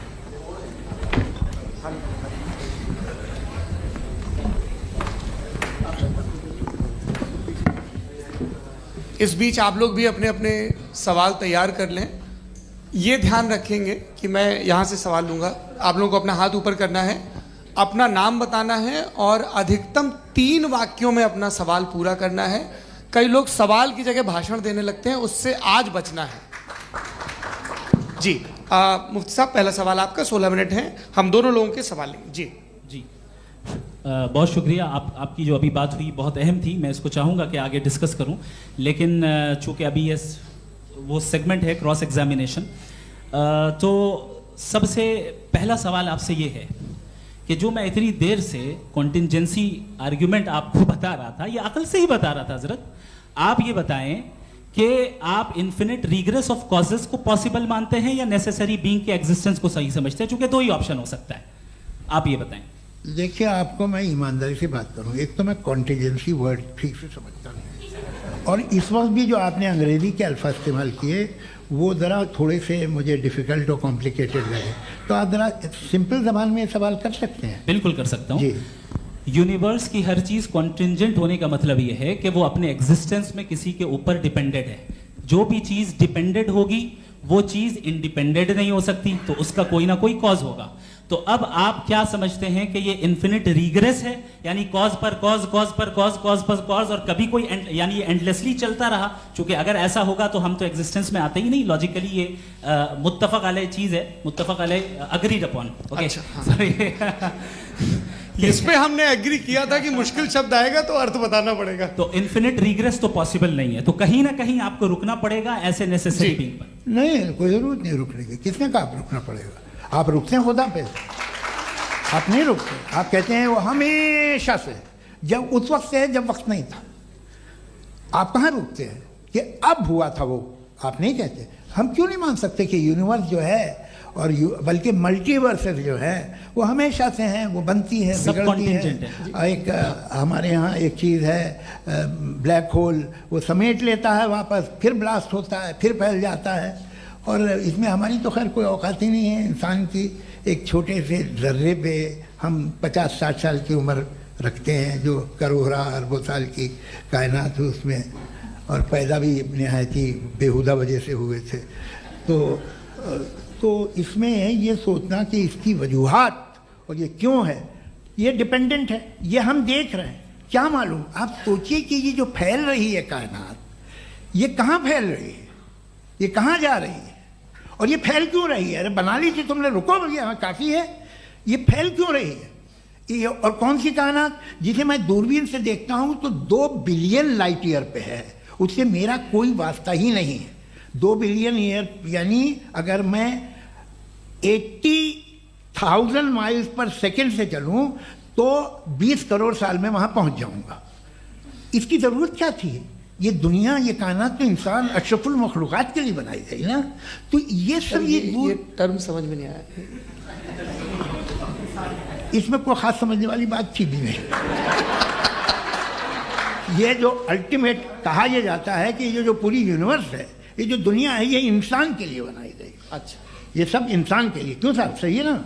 बिल्कुल, लेकिन इसका ये मतलब नहीं कि किसी चीज के पीछे रीजन आपको नहीं पता तो रीजन नहीं है, इसे कहते हैं नहीं, मुझे नहीं पता, लेकिन मेरी जिम्मेदारी नहीं है। वो बिल्कुल सही कहा था उसने, बर्टन रसल ने। आपने उसे मजाक में टाल दिया कि भाई आप एक दावा कर रहे हैं, मैं क्यों कहूं कि ये गलत है दावा? आप प्रूफ कीजिए, मेरे पे जिम्मेदारी ही नहीं है, मैंने थोड़ी कहा है। आप प्रूफ कीजिए कि ये सही है। आप आर्ग्यूमेंट ऑफ कंटिंजेंसी का जवाब ही नहीं दे रहे हैं। पूछना चाहेंगे? आप सवाल पूछना चाहेंगे मुफ्ती साहब से? क्योंकि ये क्रॉस एग्जामिनेशन का दौर है। आप जैसे पहले बोल रहे थे फेथ को लेके कुछ, मैं ये पूछना चाहूँगा कि खुदा ने जो भी रेवोल्यूशन किए हैं, एक मज़हब के नहीं बहुत से मज़हबों में किए हैं, अलग अलग रेवोल्यूशन है। कहीं कुछ एक बातें हैं, कॉन्ट्रडिक्शन भी है आपस में, कहीं कुछ आप कर सकते हैं, कहीं कुछ नहीं कर सकते। ऐसा नहीं है कि सबकी कोड ऑफ मॉरल एक है। तो ये किस्सा क्या है? अब आप ये देखिए कि मुझे कभी कभी लगता है कि ये जो फुटबॉल फाइनल होता है, लाखों लोग होते हैं, फिर वो टीवी कवर कर रही करोड़ों लोग, अगर उसमें खुदा की एक बूमिंग आवाज़ आ जाती, मैं गॉड हूँ, तो सारे लोग अभी सुन लेते और टीवी पे भी सुन लेते, किस्सा खत्म होता। ये इतनी राजदारी क्या है कि तुम सामने कुछ तो सबूत दे दो हमें सॉलिड। ये कह साहब ये यूनिवर्स कैसे बनी, इससे मसला क्या हल होगा? मैं पूछूंगा आपसे खुदा कैसे बना? क्यों नहीं पूछूंगा कैसे बना? बल्कि वो तो कायनात से कहीं ज़्यादा इंटेलिजेंट है, कायनात से कहीं ज़्यादा कॉम्प्लेक्स। जी वो हमेशा से है। आप कहेंगे मैं मान लूँगा। अच्छा, दोयम वो कादिर मुतलक, यानी कादिर मुतलक का मतलब ओमनीपोटेंट, वो जो चाहे कर सकता है। आपको नौकरी दिलवा सकता है, आपकी अच्छी जगह शादी करवा सकता है, आपके पड़ोसी का मुकदमा हरवा सकता है, आपको जिता सकता है, सब काम करता है। थोड़ा सा माइक क्लोज जी। वो इस दुनिया को चला कैसे रहा है? ये दुनिया कैसे चल रही है? आपको इस पर हैरत नहीं होती? या क़यामत के बाद कभी एक जस्टिस होगा, जब ये बच्चा मर चुका होगा जिसकी धज्जियाँ उड़ गई बम से, इसको इंसाफ मिलेगा तब? अच्छा, अब जवाब दूं? हाँ जी। मैं इसीलिए आप की तरफ। सबसे पहले आपने रेवलेशन और स्क्रिप्चर्स की बात की, इस पे मैं बात कर सकता हूं लेकिन आज नहीं करूंगा चूंकि वक्त कम है, कभी और इस पे डिस्कस करेंगे। मैं तैयार हूं उस पे भी बात करने के लिए। ये अभी से राउंड 2 की भूमिका तय हो रही है। Does God exist round 2? चूंकि आज गॉड के एग्जिस्टेंस पे बात है तो मैं उसी के रिलेटेड जो है आपके सवालात को एंटरटेन भी करूंगा और मैं भी पूछूंगा। आपने कहा कि आपने साबित ही नहीं किया, जबकि आर्ग्यूमेंट ऑफ कॉन्टिंजेंसी बुनियादी आर्ग्यूमेंट है। आप मुझे कॉन्टिंजेंसी का मतलब बताइए, आपका मतलब क्या? कॉन्टिंजेंसी कॉन्टिंजेंसी का मतलब यह हुआ कि हर वो वजूद जो किसी भी चीज का पाबंद है, हर वो वजूद या हर वो चीज जो अपने एग्जिस्टेंस में किसी भी चीज के पाबंद है और उससे बाउंड है, उसको उसकी जरूरत है, उस पर डिपेंड करती है, तो जाहिर सी बात है कि उसका कोई ना कोई कॉज होता है। ये तो अक्ल की बात है। ये आप रीजनिंग की बात करते हैं, मैं वही कर रहा हूं। दूसरी चीज आपने ये बात कही कि इतने बिलियन लाइट ईयर्स दूर है, उसका मेरा क्या लेना देना। फिर मेरे ख्याल से आपको ये नहीं कहना चाहिए I think therefore I am an atheist. आपको सोचना चाहिए, सिर्फ आप एक लिमिटेड दायरे में रहकर नहीं सोचें बल्कि बाहर निकलकर सोचें। आपने तीसरा सवाल किया, आपने 2-3 सवाल एक साथ। ऐसी बातें ना कीजिए, कुछ लोगों को इतराज हो जाएगा आप पे कि आप कुछ भी सोचिए। ये इजाजत आपको है नहीं, मुझे है।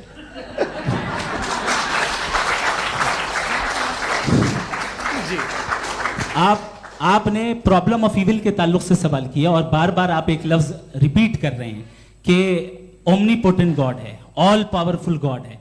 यही तो दरअसल समझना है कि गॉड का कॉन्सेप्ट क्या है। प्रॉब्लम ऑफ इविल जो है, प्रॉब्लम ऑफ इविल दर हकीकत दो असम्पशंस पर कायम है। अगर आप इन दो असम्पशंस को समझ जाएं तो ये प्रॉब्लम नहीं रहेगी, आर्ग्यूमेंट आपको समझ में आ जाएगी कि ये कोलैप्स कर जाता है।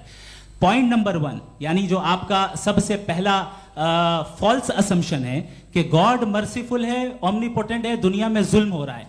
लेकिन आपको यह समझना चाहिए कि हमारे वर्ल्ड व्यू के मुताबिक गॉड सिर्फ ओमनीपोटेंट और सिर्फ मर्सीफुल नहीं है, बल्कि वो ऑल वाइज भी है और वो ऑल नोइंग भी है। उसके हर काम के पीछे हिकमत और विजडम है। ये कोई जरूरी नहीं है कि वो हिकमत और विजडम आपको समझ में आए या मुझे समझ में आए। अगर आप जो समझ रहे हैं उसके मुताबिक आप फैसला कर रहे हैं, ये लिमिटेड पर्सपेक्टिव से आर्ग्यूमेंट है। और इस चीज को हम अपनी दुनिया में, अपने लाइफ में, डेली लाइफ में इस प्रिंसिपल को एक्सेप्ट करते हैं। हम जब किसी डॉक्टर के पास जाते हैं, डॉक्टर के पास जाकर वो अगर उसने हमें कोई दवाई दी है तो हम ये तो नहीं कहते कि जब तक आपके पास जितना नॉलेज और जितना विजडम नहीं है, आपने क्यों ये दवाई दी है, तब तक हम इस चीज को एक्सेप्ट नहीं करेंगे।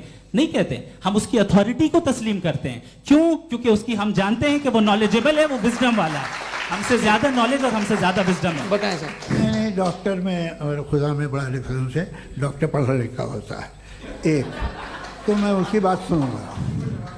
दोयम ये नहीं, कुछ जवाब तो ये भी नहीं है सर। प्लीज आप अगर सब ऑडियंस से बोलने लगेंगे तो फिर मतलब नहीं सिविलाइज्ड बहस का। मतलब आप ये कहें कि चूंकि आप डॉक्टर पे बिलीव करते हैं इसलिए खुदा पे बिलीव किए, क्या ये मिसाल आपको समझाने के लिए आर्गुमेंट है, इस पे आपको एतराज नहीं है।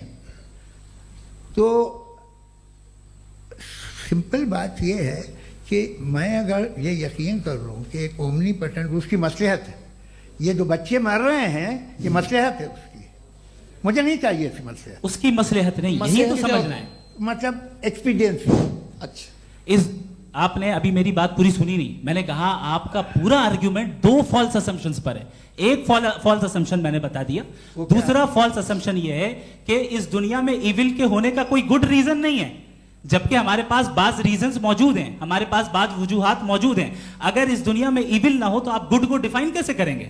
अगर जुल्म ना हो आप इंसाफ को समझेंगे कैसे? अगर तारीकी ना हो तो आप लाइट को समझेंगे कैसे? बहुत अच्छे। अभी और सुन लें, अभी और बाकी है। ये तो बात बहुत पसंद आई साहब मुझे कि जब तक रेप ना हो तब तक औरतों की इज्जत का ख्याल आपने मेरा जवाब पूरा सुना ही नहीं। जब तक के बच्चों का कत्ल ना किया जाए तब तक आपको बच्चों की मासूमियत की इज्जत। आपने पूरा जवाब सुना ही नहीं। क्या बात है, क्या आपने नुक्ता निकाला? आपने पूरा जवाब सुना ही नहीं। आप सुन लें, मेरी बात सुन लें। ये मैंने आपको एक चीज बताई। दूसरी चीज, इस दुनिया में हम आए हैं टेस्ट के लिए, हमारा टेस्ट हो रहा है और हर इंसान का अलग अलग अंदाज में टेस्ट होता है। और इस दुनिया में अगर इविल मौजूद है तो वो इविल जरिया है हमारे अंदर ह्यूमन नोबल क्वालिटीज को डेवलप करने का और अलग अलग फील्ड में प्रोग्रेस करने का। और अगर हमारे अंदर और इस दुनिया में इविल नहीं होता तो बताइए टेस्ट का मतलब क्या होता? अगर मैं अपने स्टूडेंट को एमसीक्यूज दूं और उसमें सिर्फ राइट आंसर लिख कर दे दूं और कहूं तुम्हारा टेस्ट हो गया, ये मीनिंगलेस है। इस दुनिया में अगर हम टेस्ट के लिए आए हैं तो जाहिर है गुड एंड इविल दोनों मौजूद है। तो अगर गुड एंड इविल दोनों मौजूद है तो ये इविल भी खुदा का बनाया हुआ है? जी हाँ, खुदा का बनाया हुआ है। लेकिन अच्छा, चलो अच्छी बात। जी बिल्कुल, तो बिल्कुल खुदा ने बनाया। अभी तो ये है कि जो मेजॉरिटी है दुनिया में वो इविल है, तो ये खुदा एक्चुअली इविल के साइड पे लग रहा है मुझे। बिल्कुल भी मैं बताता हूं। मेजॉरिटी में तो वो है। क्या बात कर रहे हैं भाई आप? मैं बहुत कोई भी जो मुंसिफ होगा, चाहे आपका अपना घर हो जिसके आप सबसे बड़े हैं, चाहे आपकी ऑर्गेनाइजेशन हो जो आप चलाते हैं, वहां पर आप इविल रखेंगे साबित करने को कि बाकी लोग शरीफ हैं? मेरी बात सुन, क्या ये आर्ग्यूमेंट ही गलत है? अगर कि जब तक के कोई इविल नहीं होगा तब तक के शरीफ आदमी शरीफ नहीं लगेगा। अगर एग्जामिनर गलत ऑप्शन दे रहा है तो एग्जामिनर इविल नहीं हो गया, जो गलत ऑप्शन को सेलेक्ट कर रहा है वो फेल होगा। क्रिएटर ने इविल को बनाया है लेकिन वो इविल नहीं है। अच्छा सुनिए मेरी बात, लेट मी कंप्लीट सर। जी जी। क्रिएटर ने इविल को बनाया है टेस्ट के लिए, वो इविल नहीं है। इविल वो होगा जो उसे इख्तियार करेगा। छुरी को बनाने वाला गलत नहीं होता है, छुरी का गलत इस्तेमाल करने वाला गलत होता है। रेप को कैसे गलत इस्तेमाल करते हैं? रेप इंसान के फ्री विल का नतीजा है। ये रेप कैसे गलत इस्तेमाल होता है, ये मुझे अब सुन लें, अब सुन लें। गलत इस्तेमाल होता है। हाँ, मैं बता रहा हूँ ना, कैसे गलत मैं बता रहा हूँ जी। कि जो ईविल इस दुनिया में मौजूद है उसके कई सारे तरीके हैं। एक तरीका इंसान का अपना फ्री विल है। अब अगर कोई रेपिस्ट रेप कर रहा है तो इसका गॉड का कसूर नहीं है, वो अपने फ्री विल का गलत इस्तेमाल कर रहा है, उसको सजा मिलनी चाहिए। अच्छा। और उसी के लिए जहन्नम बनाई गई है। ये फ्री विल का भी बड़ा चक्कर। आप जब कोई बुरा काम करते हैं या कोई बुराई होती है तो ये कहा जाता है कि ये फ्री विल है। 7 billion free wills are moving on this planet. 7 billion free will. और एक आदमी अपनी फ्री विल से मुझे कत्ल कर दे तो मैं खुदा की मर्जी से मरा हूं कि इसकी फ्री विल की वजह से?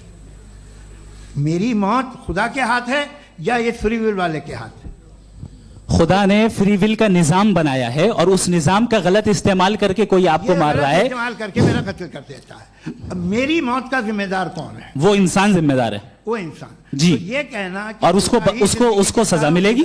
तो अब आप आगे चलिए कि ये तय करना कि अल्लाह ही या खुदा, सॉरी अल्लाह ने, खुदा ही जिंदगी देता है, खुदा ही मौत देता है, ये गलत है। बिल्कुल गलत नहीं है। हाँ, नहीं, निजाम उसी ने बनाया फ्री विल का, निजाम मौत और हयात का उसी ने बनाया। You are contradicting yourself.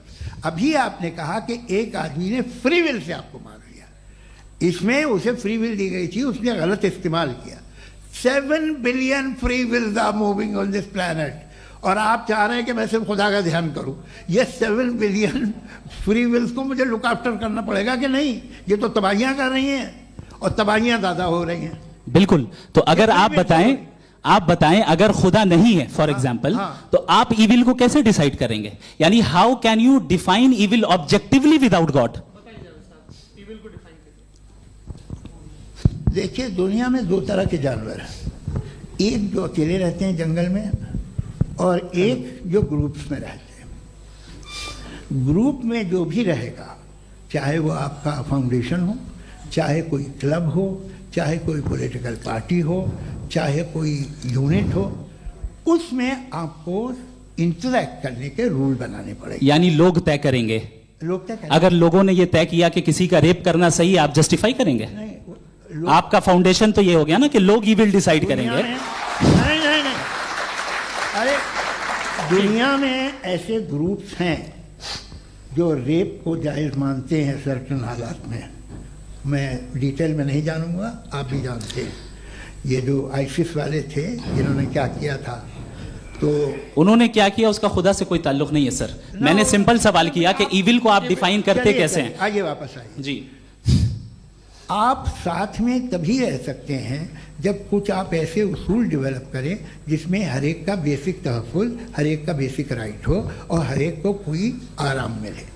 यही तरीक़ा है किसी भी ऑर्गेनाइजेशन जिसमें एक से ज़्यादा लोग हैं और वो ऐसे चलती है ज़िंदगी। उसमें अगर आप गड़बड़ करेंगे तो तबाही होगी, नुकसान होगा, बर्बादियाँ आएंगी।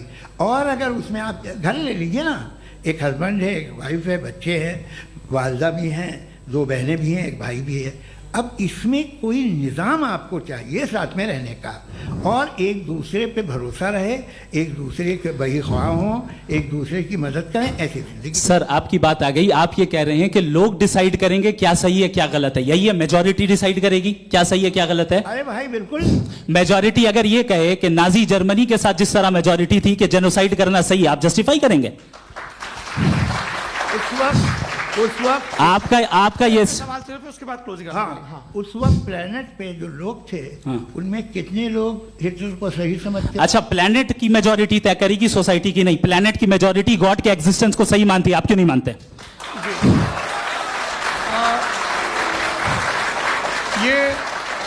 हेलो ये क्रॉस क्वेश्चन का राउंड यहाँ पर समाप्त होता है। और ये बड़ा अच्छा है कि इस तरह से फ्रेगमेंट कर दिया गया है ताकि जो मरकरी ऊपर जा रहा है नीचे जवाब दे दूं। जी। प्लेनेट की ज़्यादातर मेजॉरिटी कुछ दूसरे मजहबों के खुदा को मानती है। आप उन्हें क्यों नहीं? आप तो मेजॉरिटी की बात कर रहे हैं। अच्छा, ये क्लोजिंग आप ये कह रहे हैं इविल और गुड को डिसाइड मेजॉरिटी करेगी। मेजॉरिटी जो कर दे वो सही हो जाएगा। क्लोजिंग इसको जैसा आप ही लोगों ने तय किया है उसी फॉर्मेट को फॉलो कर लेते हैं। हाँ भाई, मैंने तो भले लोगों पे एतबार किया और तब मॉडरेशन तय किया।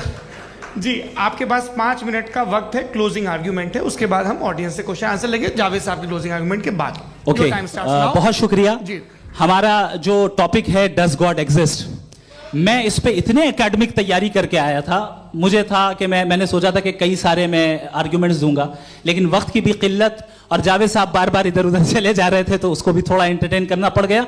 डज गॉड एग्जिस्ट पे मैं एक ही आर्ग्यूमेंट दे पाया, आर्ग्यूमेंट्स बहुत हैं और डेफिनेटिव आर्ग्यूमेंट्स हैं, और मेरे आर्ग्यूमेंट को किसी एक राउंड में भी इन्होंने एंटरटेन नहीं किया और रेफ्यूट नहीं किया, एक राउंड में भी नहीं, एक राउंड में भी नहीं, और ना ही अभी आपका क्लोजिंग आर्गुमेंट आएगा, नहीं वो बता देना। Argument of contingency sir. अरे मैं आपसे कई बार कह चुका हूं कंटीजेंसी का मतलब अब मैं कैसे समझाऊं आपको, आपस में हाँ आप और कितने आसानी से समझाऊं मैं, मुझे तो नहीं समझ में आ रहा है। आप अपनी आर्ग्यूमेंट ऑफ कंटीजेंसी उर्दू में बोल सकते हैं। हाँ आप अपनी बात पूरी कर ले जी, आखिरी 4 मिनट। दूसरी चीज, just a minute please ma'am, can I talk? दूसरी चीज ये है कि आपने एक तो इसका जवाब नहीं दिया, दूसरा आपने गॉड के ना होने पर कोई डेफिनेटिव आर्ग्यूमेंट नहीं दिया, सिर्फ मजहब पे बात कर रहे हैं आप।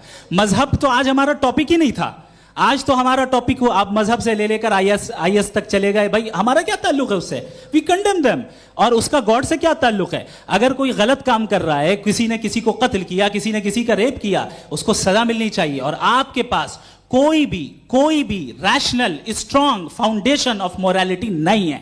आपने कहा कि मेजॉरिटी तय करेगी सोसाइटी की, वो सही होगा। मैंने कहा हिटलर को फिर आप सही कहेंगे, नहीं नहीं नहीं नहीं, प्लैनेट की सोसाइटी की मेजॉरिटी तय करेगी। तो प्लैनेट की मेजॉरिटी गॉड के एग्जिस्टेंस को मानती है, आप कह रहे हैं ये रिलीजियस है, तो यानी आपके पास कोई स्ट्रॉन्ग फाउंडेशन नहीं है ऑब्जेक्टिव मोरालिटी का। ऑब्जेक्टिव मोरालिटी का अगर कोई फाउंडेशन है तो वो सिर्फ गॉड है, गॉड है, गॉड है। थैंक यू जी।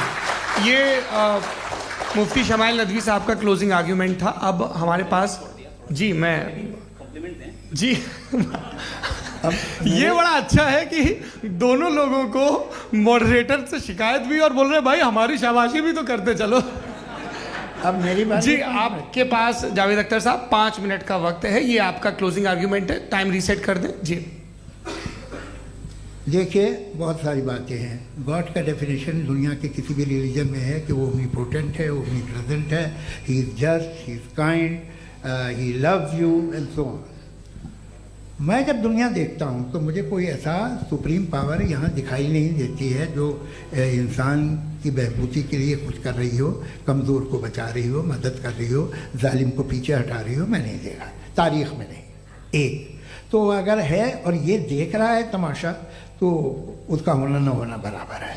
दोयम ये कि ये जो है, जब आप ये कहते हैं कि कायनात जिसकी कंटीजेंसी है, मैं देखिए वो लफ्ज़ इस्तेमाल किया मैं, तो ये कैसे हो सकती है भाई?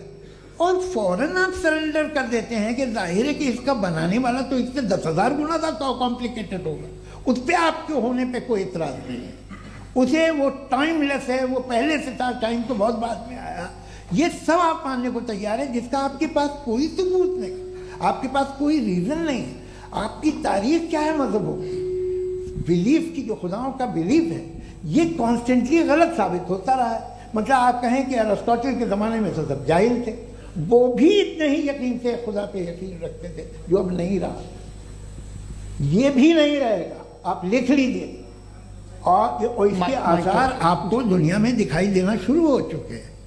ये बहस क्या आज से 100 साल पहले इस तरह हो सकती थी? यहाँ तक तो आपको हम ले आए हैं। तो सर अरे इनको मदद की ज़रूरत नहीं भाई, ये सेल्फ सफिशिएंट आदमी है, आप क्यों इनकी मदद कर रहे हैं? Sir please. तो ये जो है तमाम बातें अपनी जगह हैं। ये एक पैकेज है। आप अकेले, कोई आदमी ऐसा नहीं जो सिर्फ गॉड को मानता हो, उसके साथ बहुत पैराफर्नेलिया आता है, अलग अलग पैराफर्नेलिया आते हैं। They are only, they have always created chaos in the society. मैं तो आपको सीधा ऑफर देता हूँ कि दुनिया में 10 इम्पॉर्टेंट बिलीव्स हैं। आप एक मानते हैं, 9 नहीं मानते, 9 में आप एथियस्ट हैं, 9 को आप बिल्कुल रीजनेबली मेरी तरह देखते हैं। तो 90 मजहबी आदमी भी 90% एथियस्ट है, वो दूसरे खुदा नहीं मानता, एक खुदा मानता है अपना वाला, बाकियों को कहता है गलत है। अगर आप मानना ही बंद कर दे तो आपका 10% चांस है कि आप सही हैं और 90% चांस है कि आप गलत हैं। मेरा मशवरा आप मानना छोड़ दिए तो 50% चांस होगा कि आप सही हैं और 50% चांस होगा, 40% आप गेन करेंगे बाय बिकमिंग एन एथीस्ट।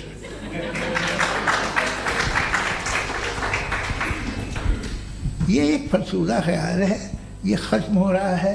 हो सकता है मेरी ज़िंदगी में ना हो, लेकिन ये हो जाएगा। जो बातें ये इनको आप मेटाफिज़िकल ये वो ऐसे रिस्पेक्टेबल टर्म दे दिए, ये तो उन लोग के हैं जिन्हें ना फिज़िक्स मालूम थी ना मेटा मालूम था, ये उन्होंने आपको दिए हैं। जी बहुत शुक्रिया आप दोनों लोगों का। और अब इस बातचीत का आखिरी राउंड शुरू होगा, डज गॉड एग्जिस्ट की ये बहस मुफ्ती शमाइल नदवी और जावेद अख्तर साहब के बीच। आप लोग अपने अपने हाथ ऊपर करेंगे, मैं यहाँ से तय करूँगा। और माइक हमारे पास है क्या? एक ही माइक है ऑडियंस के लिए? 2 माइक है, एक इस तरफ एक इस तरफ, ठीक है। तो जी सबसे पहले हमारी सहयोगी हैं मारिया शकील जी, पूछे सवाल। थोड़ा सा रुकेंगे ताकि कैमरे का फ्रेम आप पर आ जाए, आपकी तो प्रैक्टिस है टीवी की। जी नदवी साहब, मैं खुदा को मानती हूँ, पहले मैं इसी प्रमाइस से शुरू कर रही हूँ और ये बता रही हूँ आपको, मैं मानती हूँ। लेकिन कुछ सवाल हैं जो जावेद साहब ने उठाया, उसका जवाब आपको देना चाहिए। पहला सवाल ये कि गज़ा में सालों से छोटे बच्चे मर रहे हैं, वो उनको अगर खुदा मर्सीफुल है, हम मानते हैं कि अल्लाह ताला में बहुत ताकत है, तो वो बच्चे क्यों मर रहे हैं? दूसरी बात ये कि अगर कंटिजेंसी की जो आप बात करते हैं, पूरे मुस्लिम ममालिक मिल करके भी उन गज़ा के बच्चों को क्यों नहीं बचा पा रहे हैं? क्योंकि अगर वो चाहते, क्योंकि अल्लाह ताला उन पर हुकूमत करते हैं, सब पर हुकूमत करते हैं, तो वो उनको क्यों नहीं बचा? जी थैंक यू वेरी मच। बहुत अच्छा किया आपने इस चीज़ को जिक्र कर दिया, मैं इसको और अच्छे से एक्सप्लेन करने की कोशिश करता हूँ। देखें, जहाँ तक आपने कहा कि गज़ा के बच्चों को मारा जा रहा है, देखिए 2 वर्ल्ड व्यू है, एक एथीस्टिक वर्ल्ड व्यू, एक थीस्टिक वर्ल्ड व्यू है। बच्चे मर रहे हैं दोनों वर्ल्ड व्यू में, लेकिन हमारा वर्ल्ड व्यू कह रहा है कि रिकॉम्पेंस है, ये कह रहे हैं कि उनका मरना बेकार जाने वाला है, कोई उसका रिकॉम्पेंस नहीं है, चूंकि इनके यहाँ आखिरत और अल्लाह का कोई तसव्वुर या गॉड का कोई तसव्वुर नहीं है। आपने ये सवाल किया कि गॉड मर्सीफुल है, क्यों नहीं रोकता? ये मैंने बताया कि ये मिसकंसेप्शन है लोगों के दरमियान कि गॉड को सिर्फ मर्सीफुल और ओमनीपोटेंट समझते हैं। गॉड के सिर्फ यही 2 एट्रीब्यूट्स नहीं हैं, गॉड के कई सारे एट्रीब्यूट्स हैं, उनमें से अल हकीम भी है, उनमें से ऑल वाइज भी है, ऑल नोइंग भी है।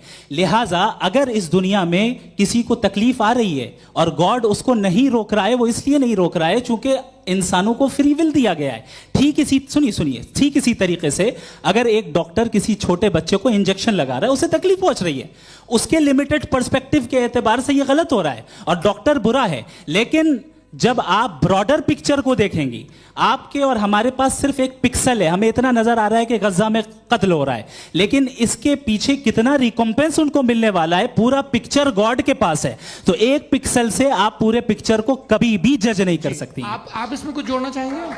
आपको कुछ बोलना है इसमें? भैया आपने बहुत अच्छा जस्टिफिकेशन दिया, या आप वो जो वहाँ के प्राइम मिनिस्टर इजराइल के उन्हें भेजिए, वो बहुत खुश होंगे। आप जस्टिफिकेशन दे देना कि अगर गॉड नहीं है तो बच्चे क्यों मर रहे हैं, आप बताएं। वो ये सवाल पूछ रहे हैं कि अगर आप ईश्वर का अस्तित्व नहीं मानते हैं तो उन बच्चों की मौत को आप कैसे इंटरप्रेट करते हैं? भाई ये दुनिया जो है, जो ताकतवर लोग होते हैं वो एक नाइंसाफ़ी करते हैं। तो ये अच्छा काम है आपके नजदीक, तो नेचर नाइंसाफ़ी पे मबनी है। अरे मेरे भाई, आप नेचर की कहाँ बात कर रहे हैं, तो इंसान की बात। तो फिर जब मैं इंसान की बात कर रहा था, आप नेचर की बात करने लग गए। क्रॉस एग्जामिनेशन नहीं। हाँ, अब आप मुझे बोलने नहीं देंगे तो अलग बात है, आप बोलिए, मैं मुझे कोई जल्दी नहीं। जी नहीं, ये क्रॉस एग्जामिनेशन बोल तो लेने दीजिए। जी बोलिए। क्या बात ये है कि ह्यूमन सोसाइटी तभी साथ में रह सकती है जब वो मोहब्बत से, एकता से, एक दूसरे के एहतराम करके रहे। इसके अलावा पॉसिबल नहीं है, अकेले तो इंसान रह नहीं सकता। वहाँ पर कुछ लोग हैं जो फाउल करते हैं, वो फाउल हमेशा से तारीख में होता आया है। आज ये हो रहा है, जो हो रहा है बहुत बुरा हो रहा है, बहुत जालिमाना है, बहुत जाबराना है। उसको आप कहें कि ये बच्चों को कॉम्पनसेशन मिल जाएगा या इसकी इंजेक्शन है, इंजेक्शन तो हेल्थ के लिए दिया जाता है। आप ये कह रहे हैं कि ये बच्चों की जो धज्जियाँ उड़ रही हैं ये इंजेक्शन है, ये टेस्ट है, ये टेस्ट है और उस टेस्ट में उनको ऐसा रिकॉम्पेंस मिलेगा जो आपके तस्वुर के बाहर है। ये आप 3 बरस के बच्चे को बारूद से उड़ा के टेस्ट ले रहे हैं? वाह, वो नहीं ले रहा है, खुदा नहीं उड़ा रहा है, इजराइल उड़ा रहा है जी। ये तो उसको कंडेम अगला सवाल लेते हैं प्रोफेसर पुरुषोत्तम अग्रवाल। मुफ्ती साहब, एक निवेदन आपसे है कि कम से कम थोड़ा सा माइक क्लोज एक रिलीजियस और फिलोसफिकल कर मैम प्लीज। एक रिलीजियस और फिलोसफिकल ट्रेडिशन है जो ब्रह्मांड को यानी यूनिवर्स को ही अंतिम मानती है। सर्वम खलु इदम ब्रह्मम, this is Chandogya Upanishad, and it completely rules out the existence और नेसेसिटी, आपके शब्दों में necessity of a creator. The creation itself is the creator. तो एक मिनट प्लीज। दूसरा जो सवाल आपने अभी जो आप बार बार कह रहे हैं कि भगवान विद्वान भी है, वाइज, सब जानने वाला, तो अगर विजडम में दुनिया भर के पापों और अत्याचारों को बर्दाश्त करना शामिल है, तो फिर इसका मतलब ये हुआ कि अगर मैं फ्री विल से उसको अपोज करता हूं तो ईश्वर की विजडम और मेरी फ्री विल में कॉन्ट्राडिक्शन है। Because when I am opposing whatever is happening in Gaza, then I am opposing the God's will और गॉड्स विजडम। जवाब लेते हैं तो गॉड की विजडम, एक मिनट सौरभ प्लीज सर, ये एक जुमला, गॉड की विजडम है कि गाजा में जो कुछ हो रहा है वो हो रहा है, मैं उसका अपोज कर रहा हूं, तो मैं गॉड की विजडम के खिलाफ जा रहा हूं। एक सवाल। दूसरा ये नहीं, आपने 2 ऑलरेडी। सर आप और सवाल कर लें, लेकिन मुझे 2 जवाब दे। पहले आपने ये कहा, सुनिए मेरी बात सुनिए। इजराइल के गॉड के मुताबिक तुम्हारा ठीक हो रहा है ना? नहीं हो रहा है, ठीक नहीं हो रहा है। मैं बता रहा हूँ क्या हो रहा है, आप तशरीफ रखिए, मैं बता रहा हूँ क्या हो रहा है। Let me complete please. एक सेकंड। ये देखिए, ऐसा है कि ये सब बड़ा आपस में विचार विमर्श के बाद ये तय हुआ था कि कुछ नियम बना लिए जाएं ताकि एक टाइम बाउंड बातचीत चले। और भाई साहब, आप बड़ा जरूरी काम कर रहे हैं, लेकिन कैमरे के फ्रेम में आके उस काम को गड़बड़ कर दे रहे हैं। ठीक है गुरु, अब मेरे को कहीं का गुस्सा कहीं निकालना था, सॉरी। नहीं, कोई गुस्सा नहीं है जी। तो प्रोफेसर ने सवाल पूछे, आप उनके जवाब दें, और थोड़ा ये सब लोग थोड़ा ख्याल रखें भाई, सवाल संक्षिप्त रखें जी। आपने 2 सवाल किए। सबसे पहला ये कहा कि हमारे पास ये कॉन्सेप्ट है कि ये यूनिवर्स खुद नेसेसरी बीइंग है, creation itself is the creator. How irrational is this कि मैं एग्जिस्ट करूंगा बाद में, लेकिन अभी एग्जिस्ट कर भी रहा हूं, यानी एक ही टाइम में एग्जिस्ट भी कर रहे हैं, नहीं भी कर रहे हैं। This is not true. दूसरी चीज, आपने कहा कि अगर इजराइल में, सॉरी माफ कीजिएगा, Israel doesn't exist, occupied Palestine में अगर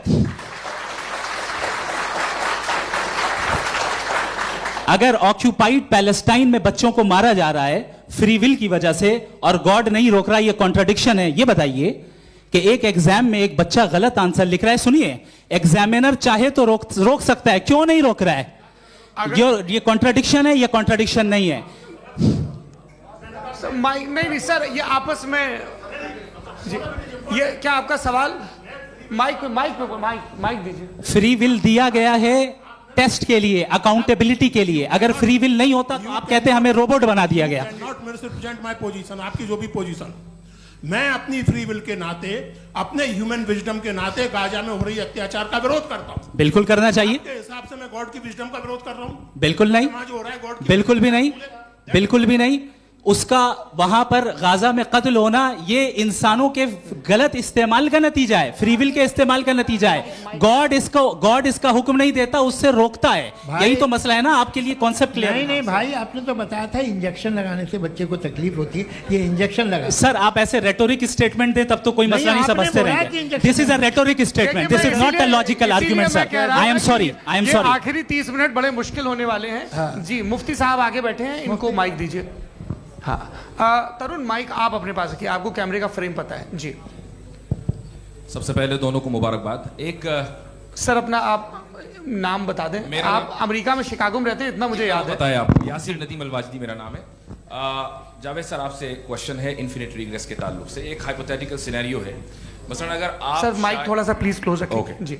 अगर आप शायर इसलिए हैं कि आपके कोई उस्ताद शायर थे, और वो इसलिए शायर थे कि उनके कोई उस्ताद शायर थे, और इसी तरीके से हम माजी में पीछे चलते चलते चले जाएं और कहीं ना रुके, तो माफ कीजिएगा आप कभी शायर नहीं हो सकते। लेकिन आप शायर हैं, आपका शायर एग्जिस्ट करता है, इसका मतलब ये है कि आप कहीं ना कहीं रुके हैं। तो मेरा सवाल ये है कि क्या आप इन्फिनिट रिग्रेस ऑफ कॉजेस को लॉजिकल फैलेसी मानते हैं या नहीं मानते?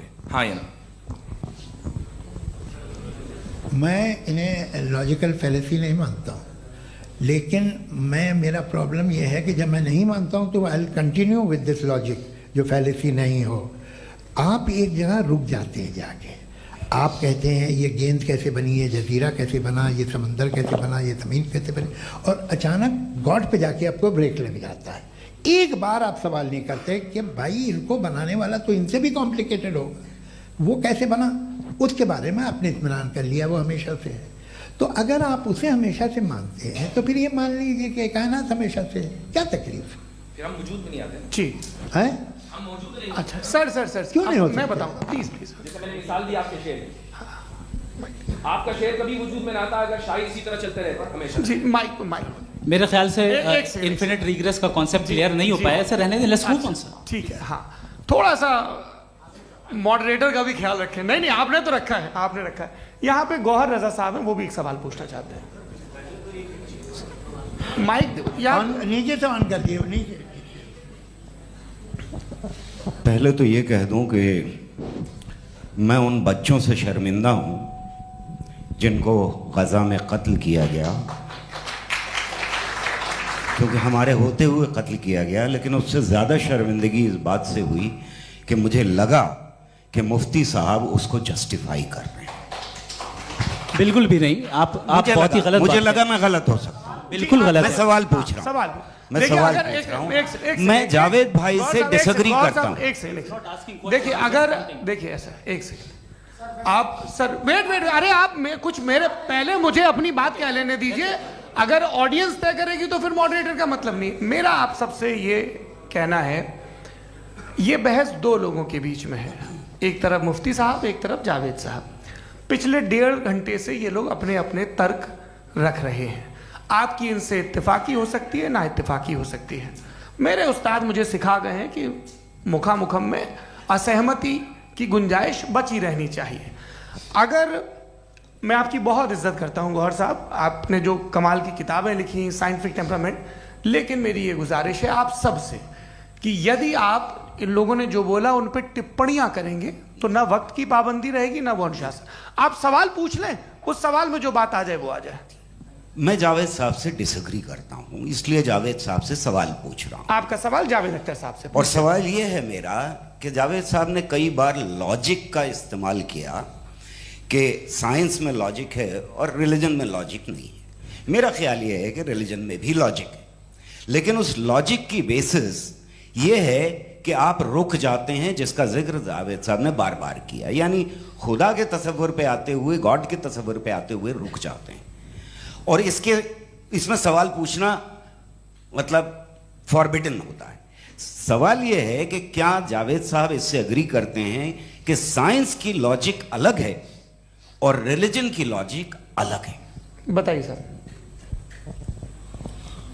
देखिए, 3 चीज़ें हैं, साइंस है, एक है मंतिक है, इस्तिदलाल है, और एक जो है कुछ भी नहीं है, फेथ है, अकीदा है।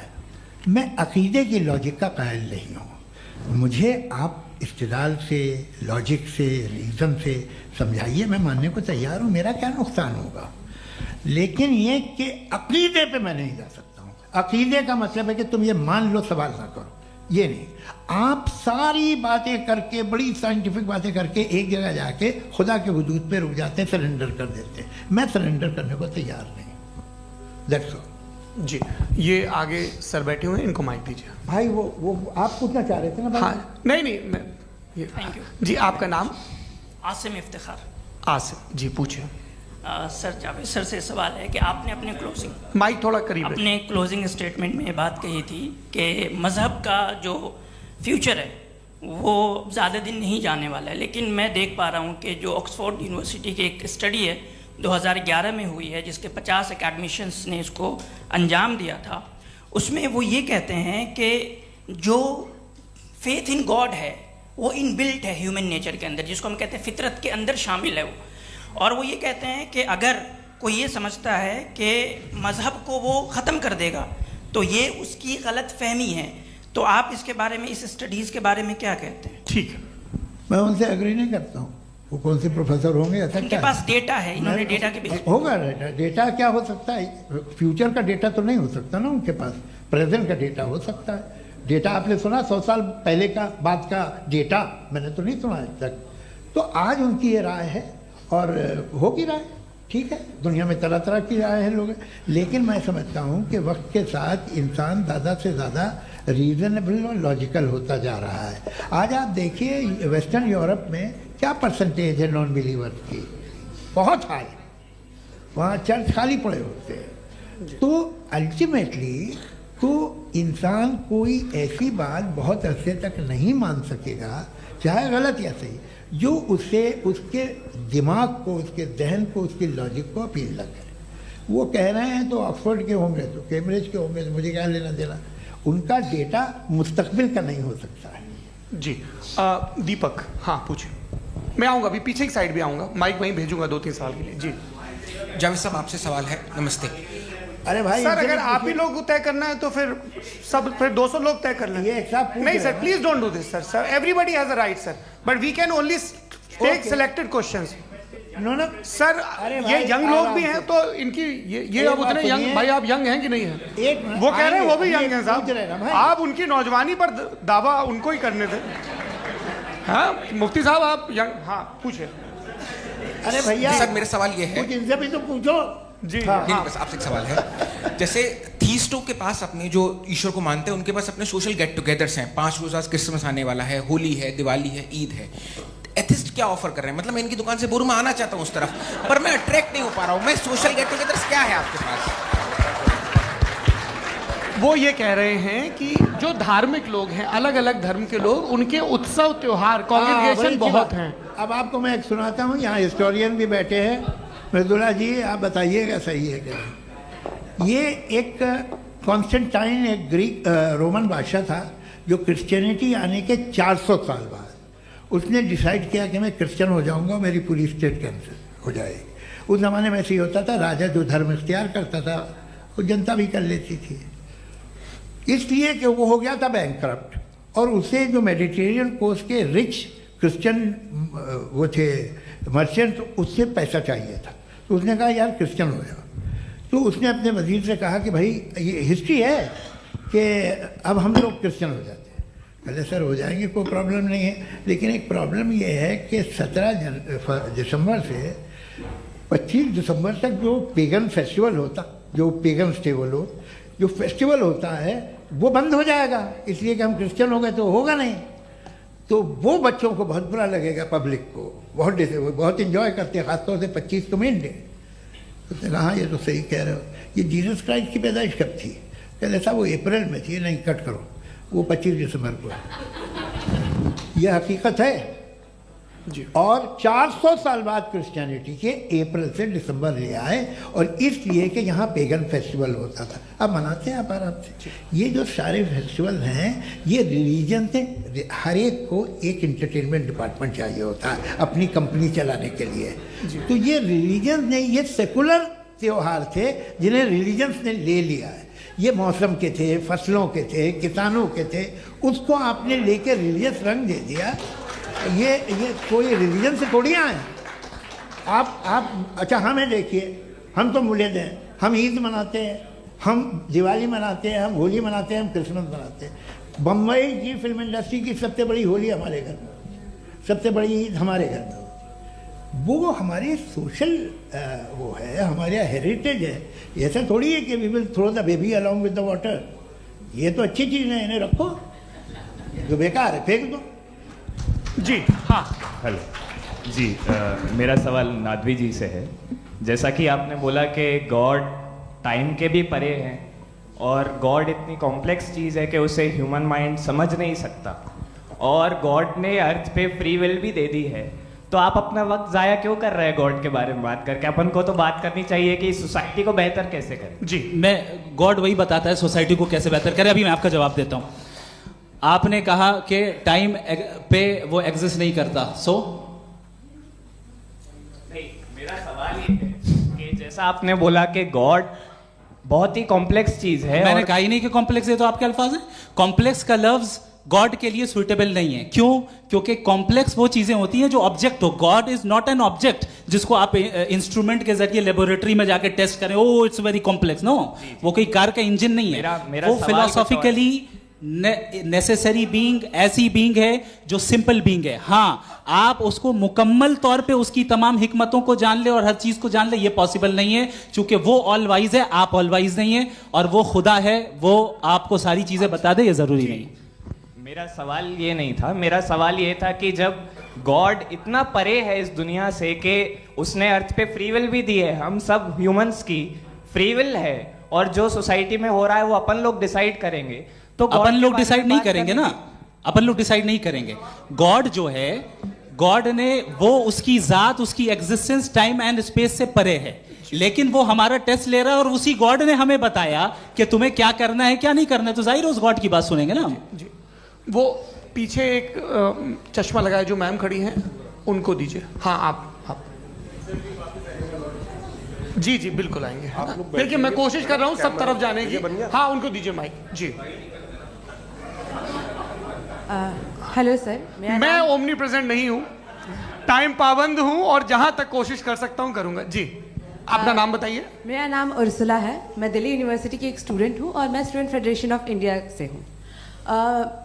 मेरा सवाल मुफ्ती जी से है कि इस हॉल के इस कमरे में बैठ के हम लोग रेप की मोरालिटी के बारे में फिलोसफिकली बात तो कर सकते हैं, बट असलियत ये है कि रोजमर्रा की जिंदगी में औरतें रेप के थ्रू गुजरती हैं, और हम लोग सिर्फ नंबर्स पे इस तरह नहीं देख सकते, क्योंकि कितनी औरतें हैं इन कंट्रीज में जहाँ पे आप बता रहे हैं कि केसेस कम हैं, जिनका एक्सेस है कि वो जाके केस फाइल कर सकें। कितनी औरतें हैं जो जिनको काम करने की आज़ादी है उन कंट्रीज में। यूरोप में ये आज़ादी आ गई, यूरोप में ये रूल्स आ गए, तो हम आज उसके बारे में बात कर पा रहे हैं। जी, जवाब। आपने ये कहा कि कमरे में बंद होकर हम लोग इस पर फिलोसफिकली बात कर सकते हैं, लेकिन हकीकत में क्या हो रहा है, वो ग्राउंड लेवल पे क्या हो रहा है, जो बहुत गलत हो रहा है, और वो सफ़र कर रही हैं। आई अग्री, बहुत गलत हो रहा है, और जो गलत हो रहा है उसको हमें रोकना है। और क्यों रोकना है, वो गलत क्यों है? हमारे पास इसका ऑब्जेक्टिव फाउंडेशन है, इनके पास उसका ऑब्जेक्टिव फाउंडेशन नहीं है। मैं ये कहना चाह रहा हूं कि जहां पे भी जुल्म हो रहा है, जहां पे भी औरत पे जुल्म हो रहा है, या उसकी इज्जत लूटी जा रही है, या उसे तकलीफ पहुंचाई जा रही है, और सिर्फ औरत नहीं, किसी इंसान के ऊपर भी जुल्म हो रहा है, तो उसके खिलाफ खड़ा होना, ये मॉरलिटी हमारे पास गॉड के पास से आई है। वरना जावेद साहब तो कह रहे हैं कि जो है मेजॉरिटी डिसाइड करेगी, तो मेजॉरिटी तो कभी भी बदल सकती है। क्या आप हाँ। ये थोड़ी सी आपको गलतफहमी है। मैं अगर मेरे जुमले से ये मतलब निकला या मैंने कहा, तो ये जुमला मैं वापस लेता हूँ, ये मेरा मतलब ही नहीं था कि मेजॉरिटी डिसाइड करेंगे। मेजॉरिटी डिसाइड करे तो दुनिया में बड़ी, वैसे आपने कहा था ये जुमला। अच्छा, हो मैं मान रहा हूँ, बाद में रिकैप कर लेंगे। एक सेकंड मैं अपनी एक्सप्लेनेशन दे रहा हूँ। मुनासिब बात यह है कि हम सब के सब दिल में जानते हैं कि क्या अच्छा है क्या बुरा है, हमें पता है अच्छी तरह से। जो लोग बुरे काम करते हैं उन्हें भी मालूम अच्छा क्या है। यही तो सवाल था हजरत कि फिर ये मोरालिटी आई कहाँ से? Cross examination. हाँ जी, हाँ। मोरालिटी साथ रहने की डिजायर से आई है, यानी साथ रहकर जो कुछ कह दे, जो कुछ कर दे, वो हो जाएगा? नहीं नहीं, तो आप कायदे से रह ही कर सकते हैं जब तक लोगों में मोरालिटी हो, वरना क्यास हो जाएगा। ये आपको कैसे पता? जी, हमने देखा ना, जहाँ मोरालिटी का क्यास हो गया, हम देखते हैं। कहाँ पे देखते भाई? दुनिया में। आप जो कह रहे हैं, आप कहीं पे अगर गलत हो रहा है तो उसको आप गलत देखिए। आप एपिस्टेमोलॉजी की बात कर रहे हैं, मैं ऑन्टोलॉजी की बात कर रहा हूं। मैं इस बहस के बाद आप दोनों लोगों को चाय पे होस्ट करूंगा, वहां पे क्रॉस एग्जामिनेशन कर लीजिएगा। अभी ऑडियंस का हक मार रहे हैं आप लोग भाई, सर जस्ट लोग हैं आप लोग। और ये भाई ये हाँ, उधर आएंगे, उधर जी सर आएंगे। अच्छा सर, मेरा नाम लईकुर रहमान है और मैं अलीगढ़ मुस्लिम यूनिवर्सिटी का स्टूडेंट हूँ, और जहाँ तक मुझे पता है कि sir you are also product of Aligarh Muslim University. मैं भी उसी चमन का बुलबुल। हाँ सर, तो बहुत खुशी हुई मुझे जान करके कि मैं आपसे मिलूंगा। सवाल सर, मेरा सवाल यह है, सर सैयद अली रहमा का नज़रिया यह था कि खुदा के वजूद को अक़ल के दायरे में रह कर के तलाश करना, न कि पूरी तौर से उसका इनकार कर देना। Sir, how will you define it? नहीं, तो ये तो आप इन्हें बताइए। ये सवाल आपसे खुदा का वजूद साबित कर रहे हैं। नहीं तो सर, आपने इनकार कर रखा है, इस वजह से मेरा क्वेश्चन। उन्होंने यही सर से एक सेकंड, सर सैयद ने यही कहा ना कि अक्ल से आप खुदा के वजूद को साबित नहीं कर सकते, यही कहा ना भाई। वो उन्होंने कहा कर सकते हैं और वो कर दिया गया आज। वो फोन दो। तलाश करना या साबित करना अक्ल से नहीं हो सकता। अरे सवाल तो सुन लीजिए जी। अक्ल से नहीं हो सकता है, यही कहा ना आपने। अक्ल से हो सकता है। अरे वो यही कह रहे हैं भाई, आप बता रहे हो सकता है, वो तो कुछ और। आप अगर सर देखो नौजवान फोन ले लो, वो इतनी कमाल की यूनिवर्सिटी है। अरे भाई दे दो ना जरा, एक मिनट दे दो भाई, मेरी बात सुनो, माइक पे बोलो ताकि जो लाखों लोग देख रहे हैं। माइक दे दो ना। अरे देंगे ना माइक, तुम ठहरो तो। हाँ सर, मेरा सवाल ये था कि सर सैयद अलैहि रहमा का एक नज़रिया था अपना कि खुदा का जो वजूद है उसको अक़ल के दायरे में रह करके तलाश करना है, न कि पूरे तौर से इनकार कर देना है। ये उनका कॉन्सेप्ट था। लेकिन मेरा सवाल ये है कि आप इसको कैसे डिफाइन करते हैं, एक्सप्लेन कैसे करेंगे, मैं आपसे जानना चाहता हूँ, क्योंकि you are the product of Aligarh Muslim University. मुझे अक़ल के दायरे में रख के मैंने बहुत तलाश की, मुझे मिला नहीं। हाँ ये इधर वो चश्मा लगाए जो, हाँ उनको दे दीजिए। जी जी फटाफट पूछिए, बस 5 मिनट है, 5 मिनट में खत्म हो रहा है। हाँ अस्सलाम वालेकुम मुफ्ती साहब। एंड मेरा सवाल जावेद अख्तर साहब से। क्या नाम है आपका? अरे भैया सब मुझे पूछ रहे हो। फैज पूछिए फैज साहब। तो मेरा सवाल ये है कि अभी जो एथियस्ट है वो problem of evil argument use कर रहे हैं अगेंस्ट मुस्लिम्स, राइट? कि इस दुनिया में इतना सारा ईविल है और अगेंस्ट मुस्लिम तो यहाँ अगेंस्ट थियस्ट। हाँ थोड़ा सा करेक्ट कर लीजिए भाई, पूरी मशक्कत ही इसी बात की थी कि किसी एक मजहब पे बात न टिके। जी, तो बेसिकली ये आर्ग्यूमेंट ऐसा है कि इस दुनिया में इतना ज़्यादा ईवल एग्जिस्ट करता है और अगर एक ऑल गुड गॉड है तो वो रोकता क्यों नहीं है? लेकिन इस सवाल में एक हिडन अजम्पशन ये है कि इस दुनिया में ईवल एग्जिस्ट करता है। अब एथियस्ट ये कैसे ऑन्टोलॉजिकली प्रूव कर सकते हैं कि इस दुनिया में ईवल एग्जिस्ट करता है? मैं आपको बताता हूँ, थोड़ा सा समझा। नहीं सर हम लोग इनको सुनिए। नहीं please don't do that. I want to explain ontologically. हम समझ गए सर, इनको अब जवाब देने दीजिए। अच्छा सवाल पूछ लो। मैं अभी तक क्या था वो मैं थोड़ा सा ऐड ऑन कर लेता हूँ। तुम गुरु, तो हम जब इसका राउंड 13 करेंगे ना तब तुमको स्टेज पे बिठाएंगे। जी तो हाँ जल्दी से। तो देखिए एथियज्म के हिसाब से सब कुछ रैंडमली बन गया है, सब कुछ एटम्स और मॉलिक्यूल्स है। एक पत्थर में और मुझ में सिर्फ इतना फर्क है कि हम लोग एटम्स और मॉलिक्यूल्स का अलग अलग रीअरेंजमेंट है। अब एक पत्थर को कोई इंसान तलवार से 2 टुकड़ों में काट दे या मुझे, according to atheism it is same. There is no evil and good according to atheism. जी अच्छा, फैज साहब का सवाल ये है कि हाँ कोशिश भी करते तो इससे गलत सवाल नहीं कर पाते। एक लाइफ फॉर्म है और लाइफ फॉर्म में फीलिंग्स हैं, मतलब लाइफ फॉर्म सुनता है, देखता है, टेस्ट कर सकता है, फील कर सकता है। तो उसकी ये जो क्वालिटी इस बबल में आ गई हैं, वो जानवर में भी है, इंसान में भी है। तो जाहिर है कि उसे कोई तकलीफ पहुंचेगी, तो चूंकि उसके पास वो सेंसिटिविटी है तो मैं करेगा। पत्थर में वो सेंसिटिविटी नहीं है। तो ये क्या सवाल हुआ कि अगर पत्थर को काटा तो पत्थर को तकलीफ नहीं होती, तो आपको काटे तो आपको क्यों तकलीफ हो? बैठ जाइए। जी हाँ अगला सवाल। हाँ पूछे जी जावेद अख्तर साहब। अरे भैया सब आप लोग मुफ्ती साहब को छोड़ रहे हैं और मेरे ही पीछे पड़े हैं क्या? फिर चलो बोलो भाई। You asked how God can exist when children die in Gaza. Huh? You asked how God can exist when children die in Gaza, and you also mentioned the rise of atheism in Europe. But the same events also are leading many atheists and non-believers to turn towards faith.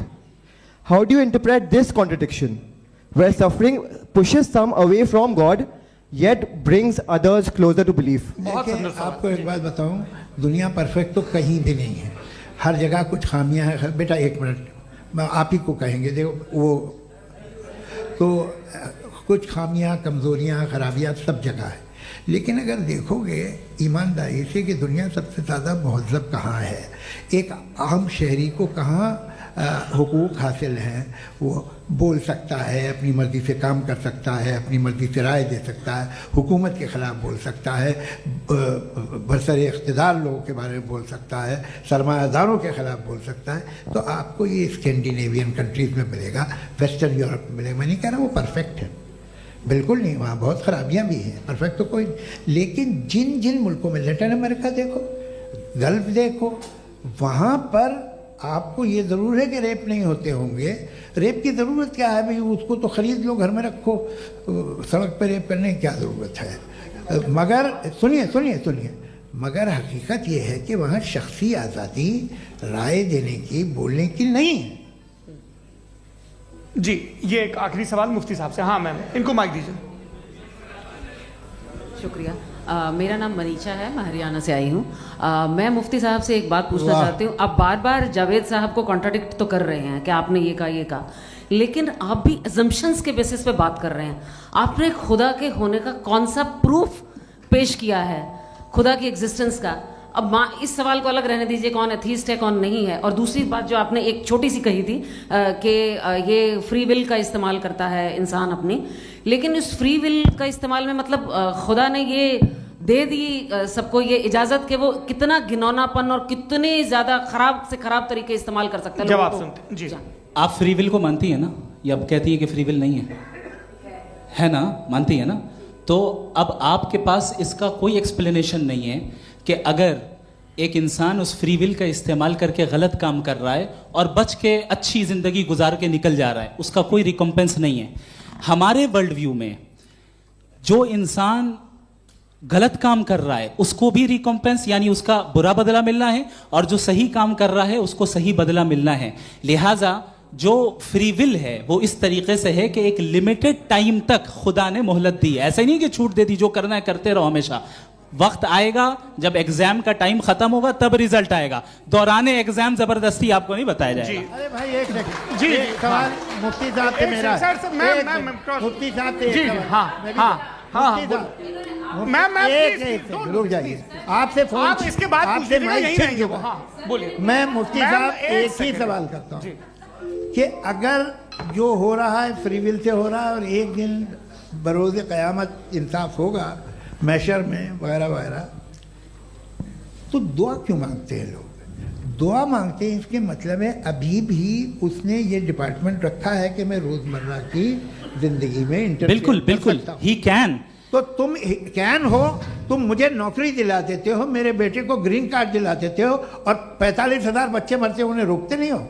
नहीं तो क्या आप ये कह रहे हैं कि इस दुनिया में जालिमों को कभी पकड़ ही नहीं होती है? अरे जो भी पकड़ होगी वो बच्चे रोते हैं। बिल्कुल, देखें मैंने अपने ओपनिंग स्टेटमेंट में यही कहा था कि जनाब जावेद साहब सिर्फ इमोशनल आर्गुमेंट देंगे। This is an emotional argument. ये छोटे मोटे इसके पीछे का रीजन मैंने बताया क्या है, इसके पीछे का रीजन क्या है मैंने बताया। मंच से आप लोगों को सज्जनों इसलिए कह रहा हूं ताकि थोड़ा सा आपके कॉन्शियंस पे जोर रहे कि आपको ऑर्डर बचा के रखना है। वक्त तय हुआ था, ये वक्त पूरा हुआ, आपने इतने धैर्यपूर्वक सुना, मैं आप सबका बहुत बहुत शुक्रगुजार हूं। यदि इन दोनों विद्वानों की इच्छा होगी तो कभी हम इस बातचीत का राउंड 2, राउंड 3, यही तो देखिए खूबी है इंसान की कि बहस मुबाहसे में वो पड़ा रहता है। आप लोगों ने बड़े धैर्य का परिचय दिया, बहुत बहुत शुक्रिया। इसी के साथ ये बातचीत यहाँ पे समाप्त होती है। आप लोग को मैं एक बात बता दूं, ये सारी बहस हो गई, अब मुफ्ती साहब और बड़े मुफ्ती साहब इन साथ के साथ मैं खाना खाने वाला हूँ। अच्छा